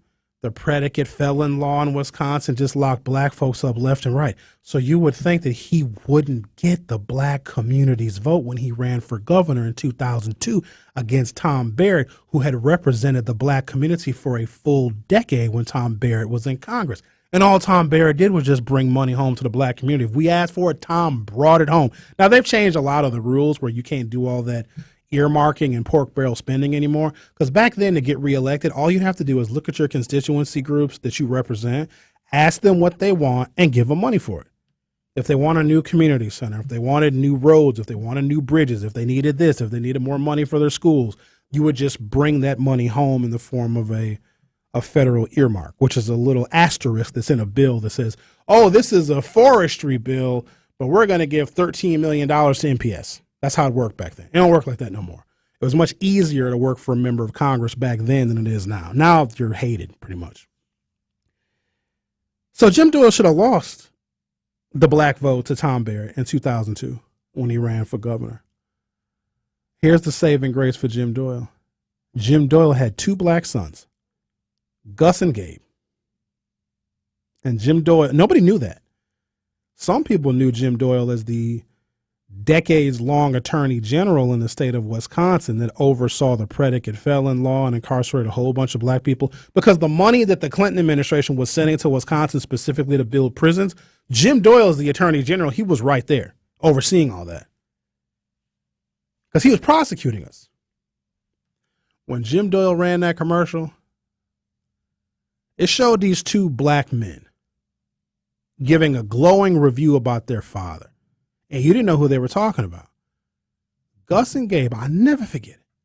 Our dad is a wonderful man. He loves us. He supports us. And here we are watching this commercial before you knew what the commercial was about. You're like, wow, a black father that does all this for his black sons.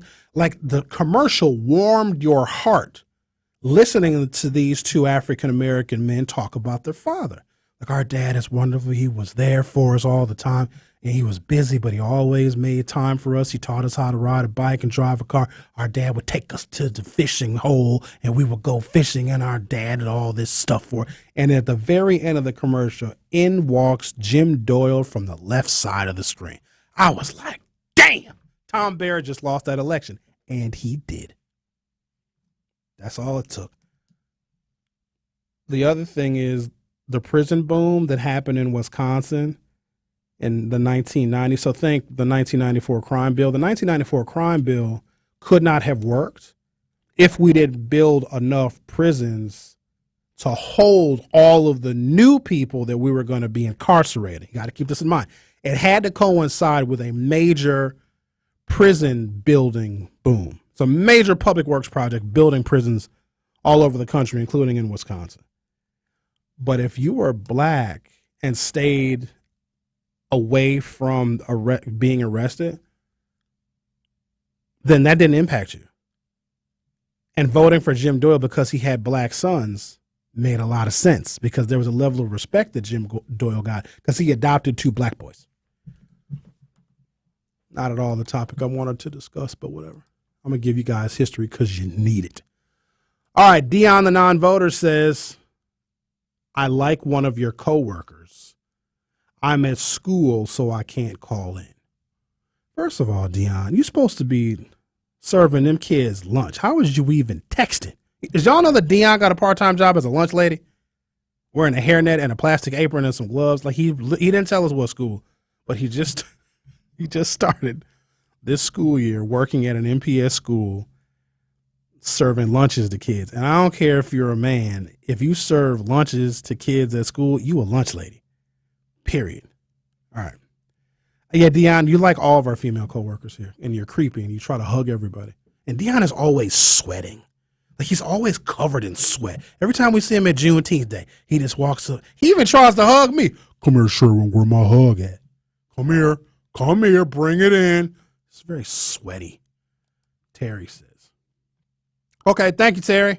LT says, did you see the Tucker Carlson interview last night with the con artist who said he slept and smoked crack with Barack Obama in 1999?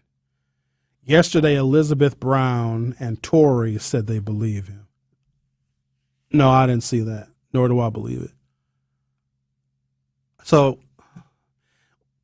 where's Tucker Carlson? Because he got fired from Fox. That's so disgusting. Like, I ain't got no comments on that. He's on Twitter. That's where it was at, Alex, on Twitter? That's gross. Barack Obama ain't gay. Oh, that explains why I saw memes on Twitter saying, hey, ain't no way Barack Obama is gay. I swear to God, some people will literally believe anything. But you know what? In American society, we need people that will believe anything. We do. We need naive people that don't critically think. As painful as some of them are to deal with, we need people that wholeheartedly believe and digest conspiracy theories. Let me tell you why we need those people. Because we can sell them things. We can sell them products. We can dupe them with advertising. So we need, like, to keep capitalism going. Oh, I hate to say this. I hate to say it, but I got to say it. We need a certain amount of dumb in this country. We need a certain amount of people that respond to certain types of ads and commercials that don't critically think about anything. Because if you just bombard them with information, they'll just believe it, even if the information isn't true. Okay, I'm going to take a break, come back, and I've got to get back on topic here. Do you believe that, is it fair for cultures and races, minorities, to have their own designated places, safe spaces at work, or maybe on a college campus, right? If it's a majority white school, should black students have their own place? Now, you have a black student union, right? It's okay. But should it be required to give minorities, what do you got if you have Native Americans on campus, or Latinos on campus, or Asians? And there's many different types of Asians. There's lots of Asians. There's like billions and billions and billions of Asians. Should they have their own designated place that cannot be infiltrated by the minority because they're a protected class, they're a minority? They feel comfortable around one another because they can share thoughts and feelings that majority people will not understand. Should we allow that?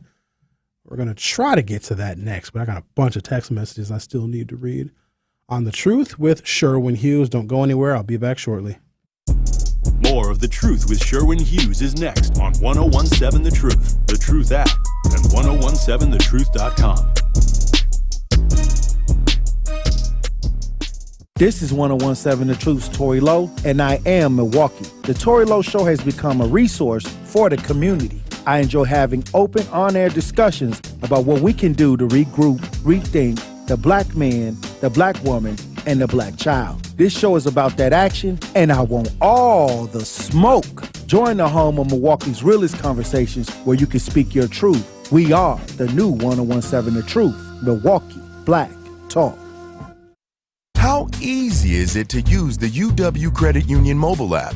We've compared it to other everyday tasks with ratings from 1 to 10, 10 being hardest.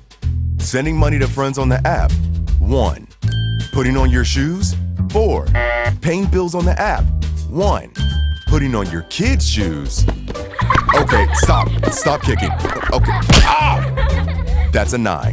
UW Credit Union, here for every you. Federally insured by NCUA. Hey Rhea, what are you doing? I'm online looking for a contractor to replace my roof, and I need a reliable company. Have you contacted Excel Property and Contracting? They're located on 57th and North Avenue, and they have great reviews on Google, and they provide free estimates. In fact, they are doing storm damage inspections in the area. They'll come out, check on the exterior of your home for damage related to recent storms that may be covered by your insurance. To schedule your free inspection, contact Al Cole at 877-277-6817 or visit their website at excelprop.com. This is the story of a very special woman. In a matter of seconds, she turned herself into a great mathematician or an entrepreneur. Her knowledge was limitless, and still is. She could also make monsters disappear, especially those that lurked in the shadows under the bed. Once, this woman put back together a teenage girl's broken heart, which had been shattered in 1,000 pieces, just by giving her a bear hug. She masqueraded as a regular person at work, but as a superhero at home. Everyone knows her as Gabriella. I still call her Mom. Your hero needs you now, and AARP is here to help. Find the care guides you need to help, complete with tips and resources at aarp.org/caregiving. A public service announcement brought to you by AARP and the Ad Council. This is The Truth with Sherwin Hughes on 1017 The Truth, The Truth app, and 1017thetruth.com. The Truth is now the home of Marquette University High School football. The Marquette Hilltoppers look to stay undefeated in conference play as they take on conference rival, the Brookfield East Spartans. Kickoff is set for 7 p.m. Friday Night Football on The Truth is presented by Gruber Law Offices. One call, that's all. And the Black-owned business Give Back is back. We've again teamed up with Associated Bank to help local black businesses grow and succeed. That's why we're giving away $6,000 worth of free commercial advertising for 3 months to 5 black businesses each quarter this year. To sign up for this offer, all you got to do is visit blackbusinessgiveback.com. Let's rebuild our community's backbone through exposure on The Truth. For official contest rules and to sign up, head to blackbusinessgiveback.com. And thank you to Gruber Law Offices for being the presenting sponsor of high school sports on 1017 The Truth. Gruber Law Offices has been serving our community for over 35 years, and they are proud to be a part of the city of Milwaukee. So if you or a loved one has been injured in an accident, call the winning team at Gruber Law Offices, and they'll take very good care of you. They're there to help you 24/7 and have been serving Wisconsin for over 35 years. One call, that's all, at 414-276-6666 or visit gruber-law.com. One call, that's all. They also make you all rich, too. We do the $5,000 giveaway. Well, we used to. I don't know if we still do. LT says, as a bartender, you don't know how many times I hear coworkers talk shop and say or do. Hang on a second. Talk shop and say or do so many things that if HR was aware, they would all be fired. The gossip, the sexual content of their discussions and actions get worse the more they drink. Oh, I bet. Bartenders are interesting people, aren't they? They hear so much just from patrons. They see a lot, too, bartenders do. A good bartender is also a good therapist. LT says, nothing bonds the older women in the workplace together more than the beautiful, younger new hire. They will collectively hate on her, complain to HR about her clothes or hair, even though they basically wear the same thing. Straight up hate. LT says, I agree with most of the things that you are saying. However, keep in mind you are isolating yourself. You will not be considered part of the team. Does limit your chance of promotion. That don't apply to me here. I don't need to be a part of no team, and I don't need to be in the in group here. I'm the elder statesman here, so I don't need to hang out with people here. All right. Marvell says, I thought that's what segregation was. Individuals already stick to their own in Milwaukee. True, but we're better off when we all can share best practices for how to solve problems. That's what integration is supposed to do. We have like issues. It could name one. It could be health issues. It could be issues of education, whatever the issue is, climate change, whatever. In order to solve the very complex issues that we have, and as time goes on, the issues that we have are more numerous and more complicated. So we need perspectives from a diversity of people, and segregation stifles that. Just an FYI. John says, you can type in different codes on Netflix to get different categories from other countries. Yeah, there's a TikTok video, a series of TikTok videos that gives you all these different codes for Netflix. 414982 says, Sherwin, in line with the NFL, is scripted theory. Lil Wayne was handed the 2023-24 NFL script for this season. He referred to a certain part of the script where he nodded his head and smiled, then said, and I quote, yeah, we good. Lil Wayne is a Packers fan. Then 414982, after that text message, said, Sherwin, good morning. Great show as always. Now that we got that out of the way, let's get to those YouTube comments, big dog. Oh, y'all going in on YouTube? Okay, I'll get to him in a second. Rodney says, just a minor fact check. Ambrosia Chocolate used to be located at 1109 North 5th Street. Today, the Fiserv Forum sits on top of that address. I thought so, JD. They built the Fiserv Forum where 145 used to be. That's what I thought. The caller says, what is this? Physically designated space that disallows anybody any place will provide the excuse needed to deny black people from going into public spaces that we wish to. Would be the 21st century Jim Crow. There's already places and spaces that black people don't go to. Like, you don't have to put the sign up. I'm going to tell you right now, there's certain places I won't go. I'm struggling with this thing because a girl I went to high school with, I went to like elementary school with her. She lives way, way deep out in the suburbs, and she's having a big old party. Like, her party is catered at her house on Saturday, and I don't want to go just because I ain't gonna feel comfortable. She's cool, but it's never, the issue is never the person that I'm cool with. It's the people that they know that I may not be cool with, and I'm not gonna know everybody at her party. But there's certain places in this county I'm not going. Hey, Sherwin, I found this new spot in Cudahy. Good luck. Have fun. I ain't going.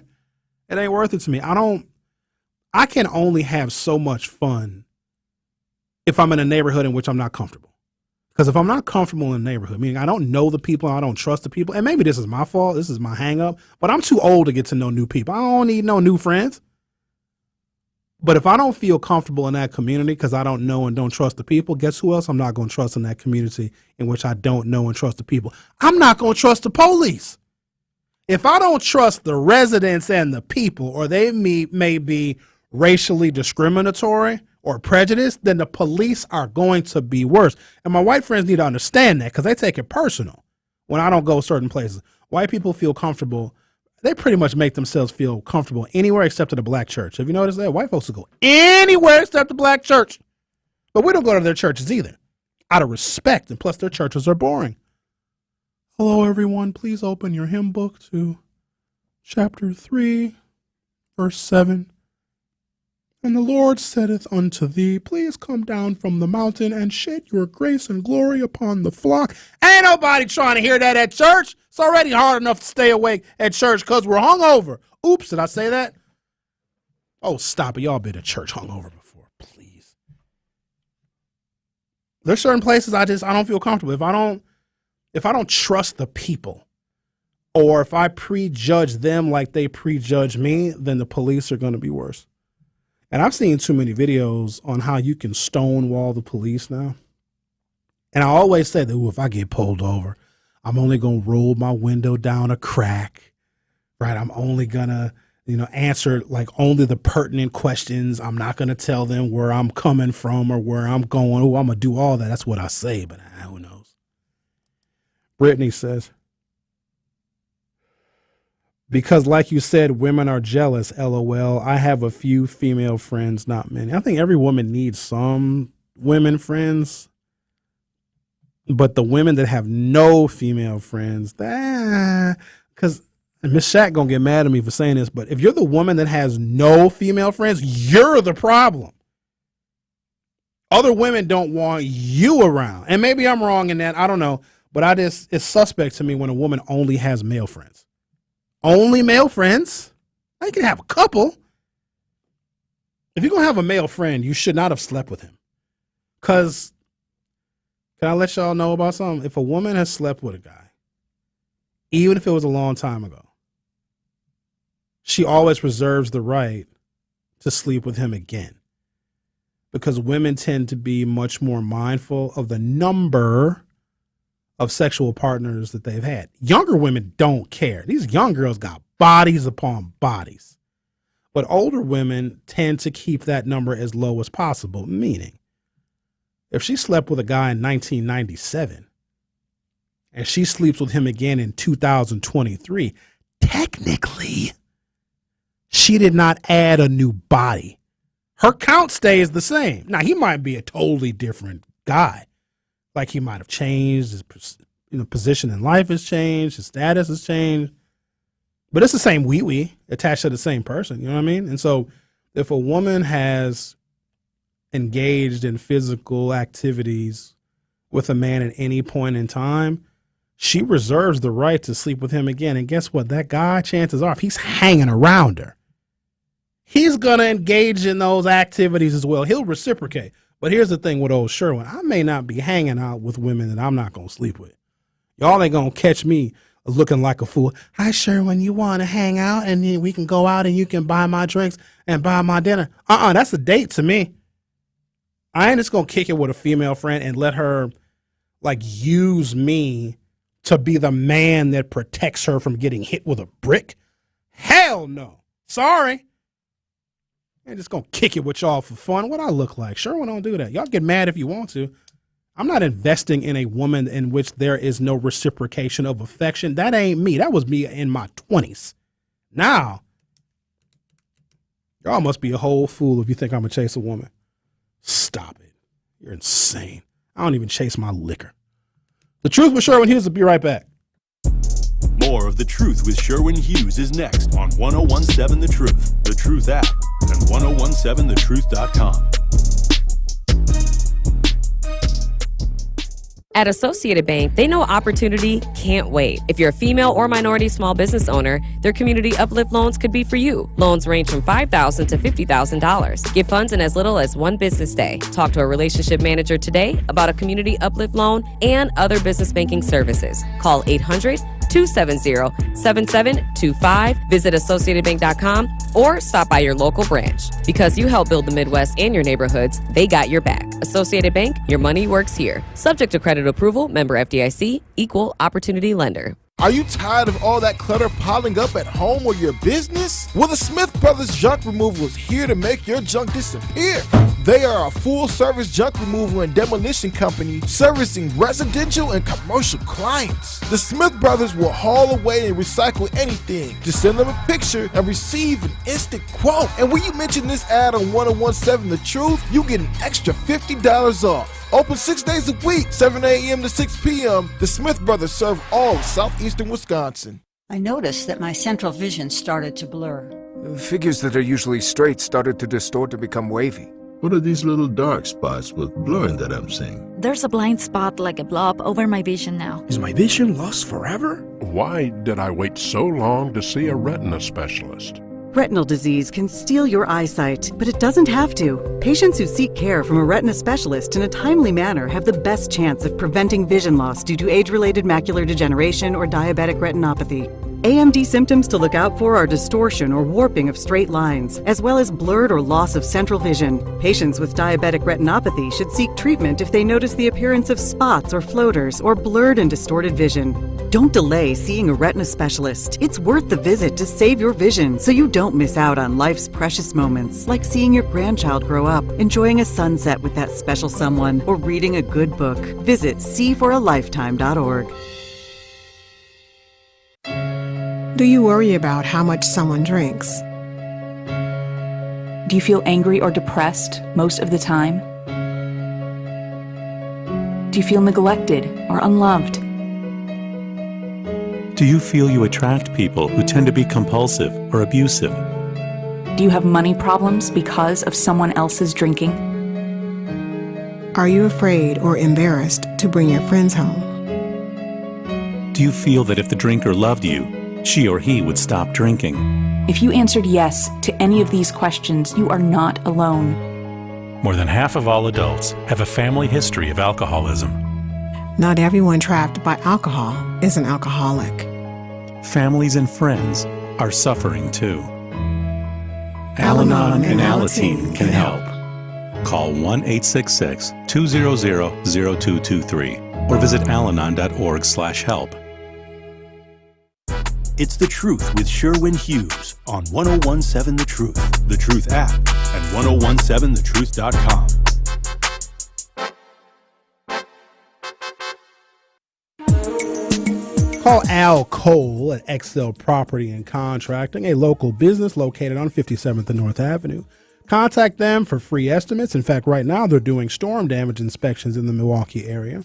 The XL team comes out to your house and checks the exterior of your home for damage related to recent storms. The damage may be covered by your insurance. The team will also point out maintenance issues that may cause problems in the future for you. XL also provides remodeling, property management, and cleaning services. Call Al Cole at 877-277-6817, 877-277-6817, or visit their website at xlprop.com. And this is Sherwin Hughes for Axe Housing. Are you tired of paying rent when you should be paying a mortgage instead? In fact, when you work with our friends over at Axe Housing, you might be paying a lot less for your mortgage than you are currently paying for rent. If you go to axehousing.org and click on the Truth link, that's actshousing.org, you can get started on a virtual home buying orientation. Axe coaches are here to help. That's axehousing.org. O-R-G. All right, let's see what we got here. Brittany, you getting real personal. I already explained my situation now with the female friends. A lot of my female friends I've known for a very long time. We may have dated and it didn't work out because of timing or whatever reason, but we stayed cool. So if they're single and I'm single, we kick it. Like, I don't kick it with my female friends if they got a man. That's tacky. And plus, I don't need their dude being jealous, because dudes that get jealous are a major problem. Dudes that get jealous are violent. Women that get jealous are violent. So I don't need it. If she's got a boyfriend, have fun. Good luck. But if she's single and I'm single and we want to kick it, we want to go grab us a little dinner or something. If it's a movie I want to see, she want to see the same movie, I'll kick it with my female friend. At the end of the night, we decide what we're going to do. And a lot of times we just go home. Sometimes we don't. Let's talk to Al. You're on the new 1017 The Truth. How are you? I'm doing good. The first thing I want to say, I don't think segregation is good at all. because some people are simple-minded and they are not open to diversity and growth. So that's going to keep them stuck in a state of mind. But when it comes to the female who have a lot of men friends, I think that's cool because I have female friends that I've been friends with for over like 15, 20 years now. Of course, if something jump off, they're not going to back down. They're not going to be a punk. And some of my female friends used to carry pipe wrenches, butcher knives, screwdrivers, pistols. I can recall one of my friends jumping out in traffic and busting somebody's windows with the boy in the car. I got another female friend who came out the house in her bra and panties and a shotgun and said, "I dare you." So it depends on what kind of woman she is, because all women are not punks, and some women will fight to death.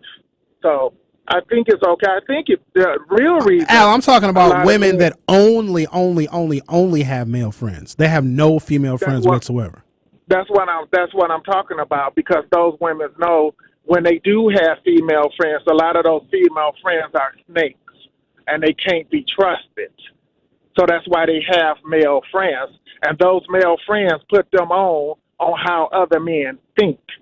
Prime example, if a woman has nothing but male friends and she's about to get intimate, and she comes downstairs and throw him a condom on and say, "Put it on, let's go," and that man gets up and say, "Well, I have to leave because I'm kind of uncomfortable," that's from her hanging with male friends, because she's a certain type of woman. So, of course, a man is not going to want to hang around a woman who have male friends, because those male friends are going to tell her how men operate. Should we also tell these women that only have male friends that they believe they can trust their male friends? Those male friends just want to sleep with those women. Like, they'll play the role of big brother. They'll play the role of friend, unless the male friends are gay. And I said that earlier. Then they can feel very safe and secure that those men aren't trying to sleep with them. Well, I have to disagree with that, because, like, my father, he got tons of woman friends, and he ain't gay at all and love coochie. Exactly. Okay, so that's a different scenario. I'm talking about women that you. And here's the thing: a woman should not be learning from male friends that men she's with should be wearing a condom. Right? That's not something that needs to come from her male friend. That needs to come from her having self-respect. Well, she has self-respect too, but she's also a woman as well. Right. Just as well as men who say, "Well, when I get there, when I'm a blank, blank, blank, blank, blank," but then as soon as they walk out the door, they singing another tune. All right. Thank you, Al. Appreciate your call. I don't know what happened there. No, men, of course, I don't know. Okay. Maybe this is just my limited worldview. I don't know any heterosexual, cisgender, straight men whose pronouns are he and him that have only female friends. I don't know any. And maybe they exist. Maybe that's like a new thing in this generation, Alpha, Generation Z, where heterosexual, cisgender men have only female friends. Dudes like to kick it with their guys and go dude stuff. Go kick it. Go have a beer. Go watch the game. Go looking at women. Whatever men do. I don't know a single, and again, I'm older. It might be a younger thing, but I would find that suspect too. And he ain't dating, not none of them. I could see if he's with a girl, or that's his girlfriend, that's his wife, whatever, and he kicks it with his wife and her friends on occasion. But a man that only has nothing but female friends, y'all know that's suspect. Y'all know it is. Look at all these damn calls. All right, let's talk to them. Hello, Robert. Hey, Sherwin, women like to be chased.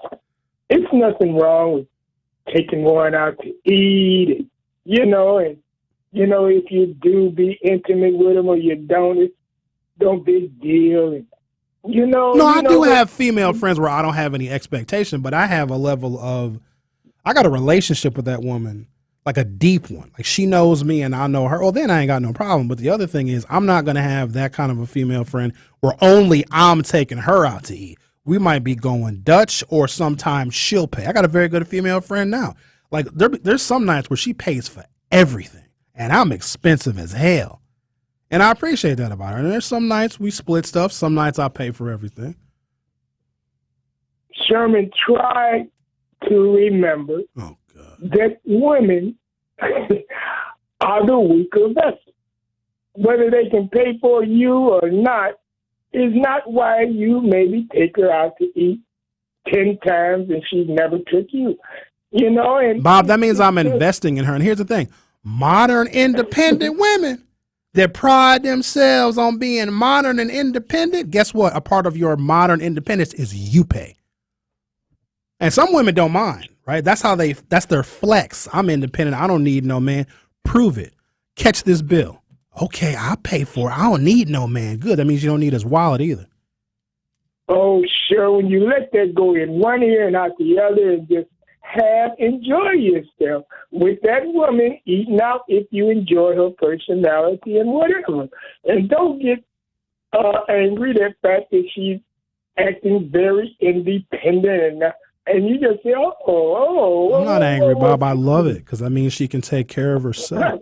That means she can dodge bricks if somebody throws one at us. Oh, you independent. Dodge that brick. Dodge and weave. Duck and weave. Oh, Sherry. I'm trying to stay on top of it. Let me ease on out of here. And by the way, my last note. Now, I've hated Green Bay Packers ever since I was small. Now, I'm a Bucs fan. Okay. But now, man, you mentioned the Green Bay Packers, boy. You're a Bears fan, right? Yeah, one thing that almost stopped me from being a Bears fan. It aggravated me so much. It's the way Dicker had the nerve to spit every 5 to 10 seconds on the football field. Like the Americans got to accept that. Privilege. Man, it was gross. Dicker, who do you think? You don't. Man, that's gross. And, but I never would become a Green Bay Packers fan. All right, I still hate the Green Bay Packers in a way.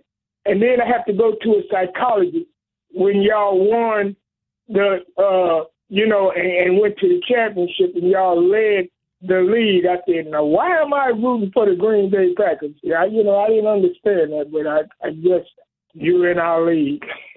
You take Thank you, Bob. Appreciate your call. You're a non-Packer fan. 262-875 said Tory Lowe didn't say he believed it, only Miss Liz Brown. That texter is spreading lies. Well, I didn't hear the show, but I did see some memes circulating on social media where apparently somebody got interviewed by Tucker Carlson, who was insane. If you get fired from Fox because he was too nuts, then you shouldn't really believe anything that they say. Tucker Carlson was also telling his listeners and his viewers not to get the vaccine, and dude got the vaccine. If that don't tell you everything you need to know about those stuffed shirts over at Fox and other news networks, I don't know what else can prove who they are. Yeah, they said Obama smoked crack and slept with a man. Y'all, why is it coming out now? Think about that. If Barack Obama slept with a man and smoked crack in 1999, why are we hearing about this? How many years is that? 24 years later? Y'all get out of here with that mess. They're always trying to defame a black man. And here's the problem. There's always a black person willing to join the chorus of defaming a black man. However, I digress. The Truth with Sherwin Hughes will be right back. More of The Truth with Sherwin Hughes is next on 1017 The Truth, The Truth app, and 1017thetruth.com.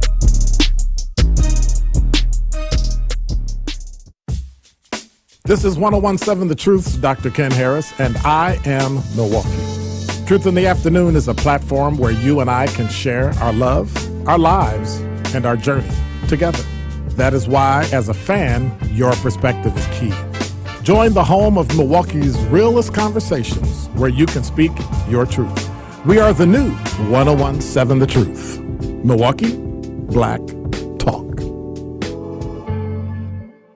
Hey, Rhea, what are you doing? Well, I'm online looking to buy a home, but I have no idea where to begin, and I need help. Have you contacted Excel Property and Contracting? They're locally located on 57th and North Avenue, and they're not just contractors, but real estate professionals who can help you through the home buying process. They can even help you search for and properly evaluate the perfect home for you. Wow, having a realtor that's a contractor would be great. Right? Contact Al Cole at 877-277-6817 or visit their website at excelprop.com. It's time for Truth Takes, a thought-provoking commentary on the new 1017 The Truth. Here is Sherwin Hughes with his truth.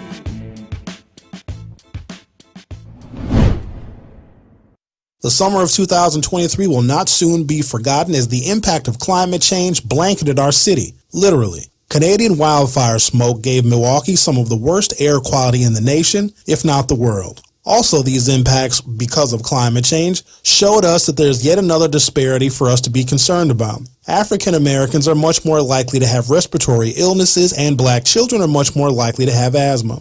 In fact, the Office of Emergency Management data shows a disproportionate amount of calls for respiratory issues because of that wildfire smoke, at 54.8% have been from African Americans. African Americans have higher rates of pre-existing health conditions that would be exacerbated by the particulate matter in that wildfire smoke that we know was caused from lightning and extreme drought conditions to our neighbor to the north in Canada. Black children are much more likely to have asthma than kids of any other races in America, and much more likely to live near polluting plants and in rental housing with mold and other triggers because of the racist housing policies in the nation's past. Their asthma is often more severe and less likely to be controlled because of poor medical care and the mistrust of doctors. Just when we thought we had all the disparities we could shake a stick at, here we go again with Canadian wildfire smoke as an extension of climate change negatively impacting African Americans. Climate change is a global issue. It is a national issue. It's a local issue. Admittedly, the black policy struggle for equality has not focused on climate change, but if the summer of 2023 has showed us anything, now it certainly should be.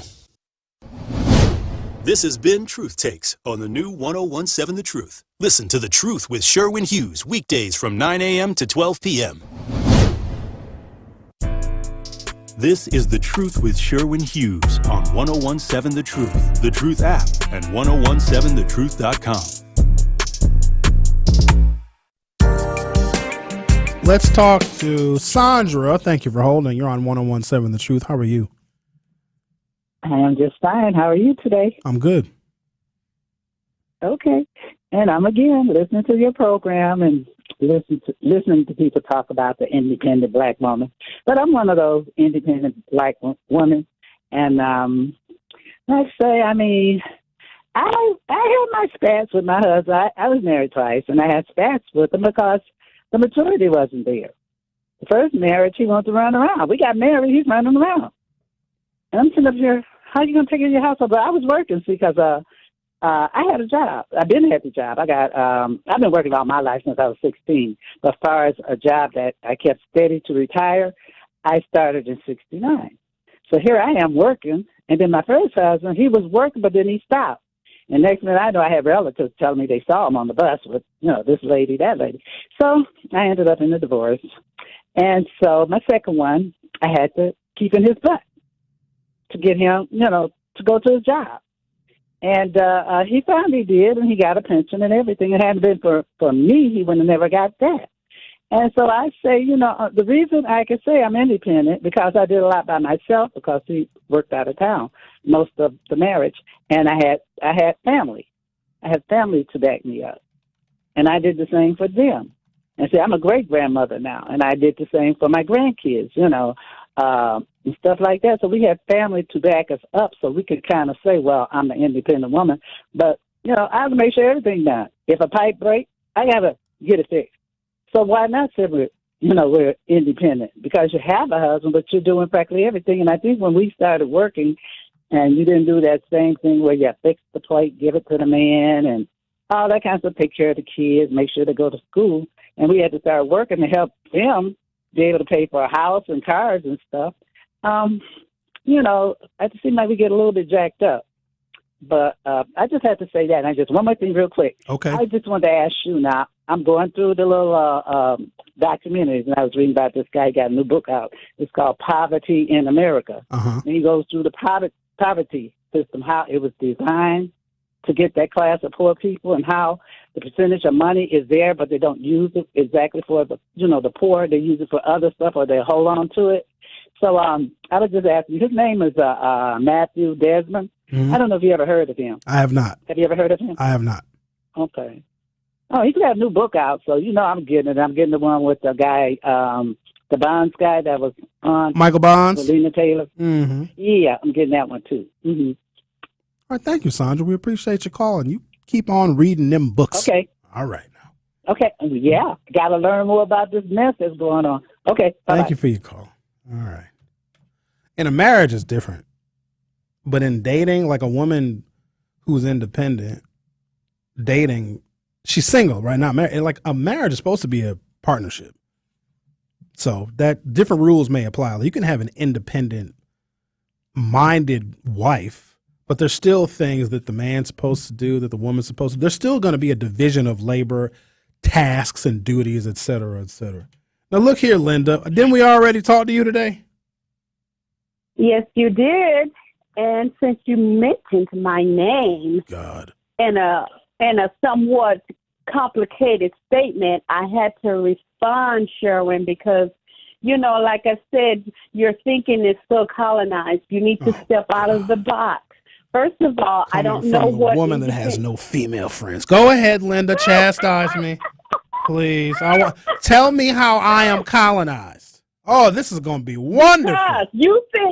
Because you think that what you just said. You think that because I don't have any female friends, because I choose not to have any female friends as a consequence of the experiences that I've had, you think that something's wrong with me, that I contributed to that. How does my opinion based upon my life experience of how women know how to thin the herd make me colonized?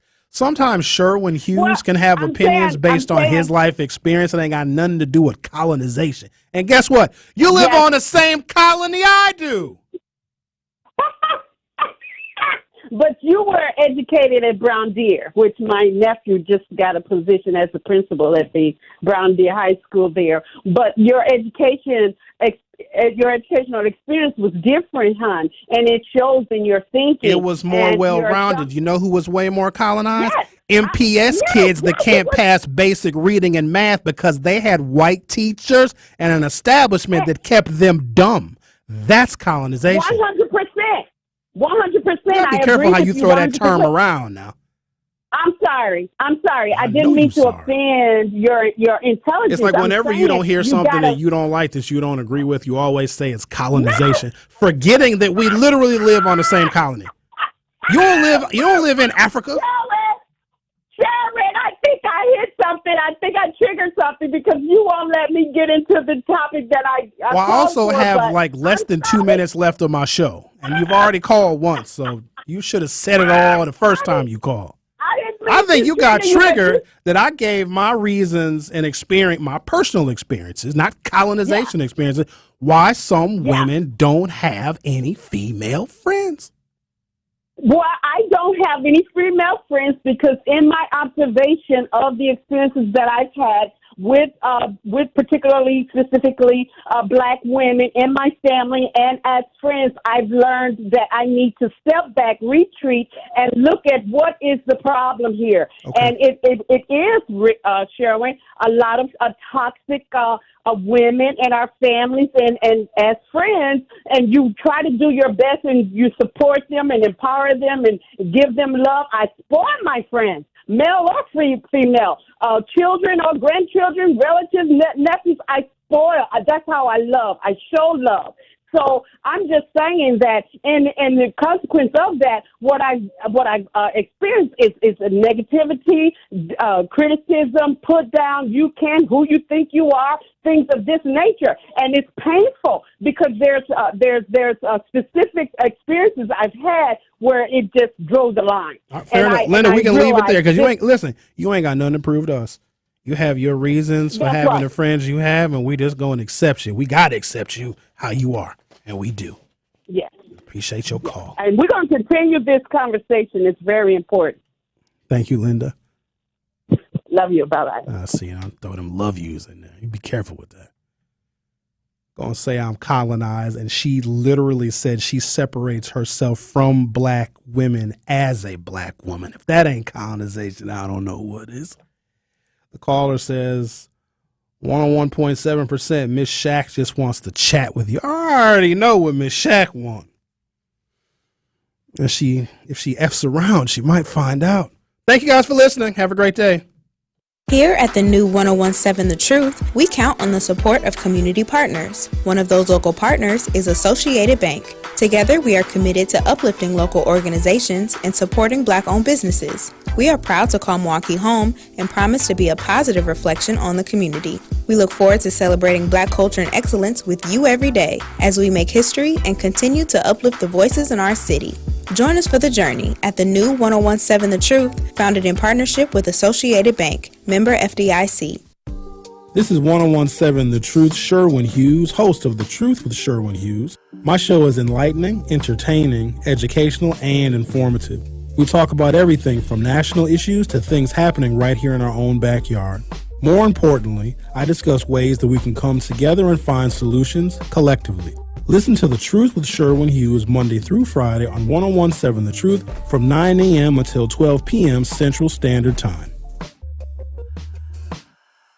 Ready to ride? Just let me get my flip-flops on. Whoa, Mom and Dad are going for a ride without their protective gear. Quick, grab the checklist. I'll grab the gear.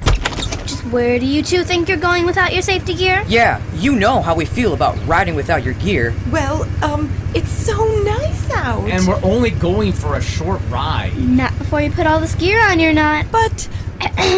Riding pants? Okay. Check. Motorcycle boots? Bye-bye, flip-flops. Check. Armored jackets? Nice. Check. Riding gloves? 2 pairs. Check. Last but not least, full face helmets.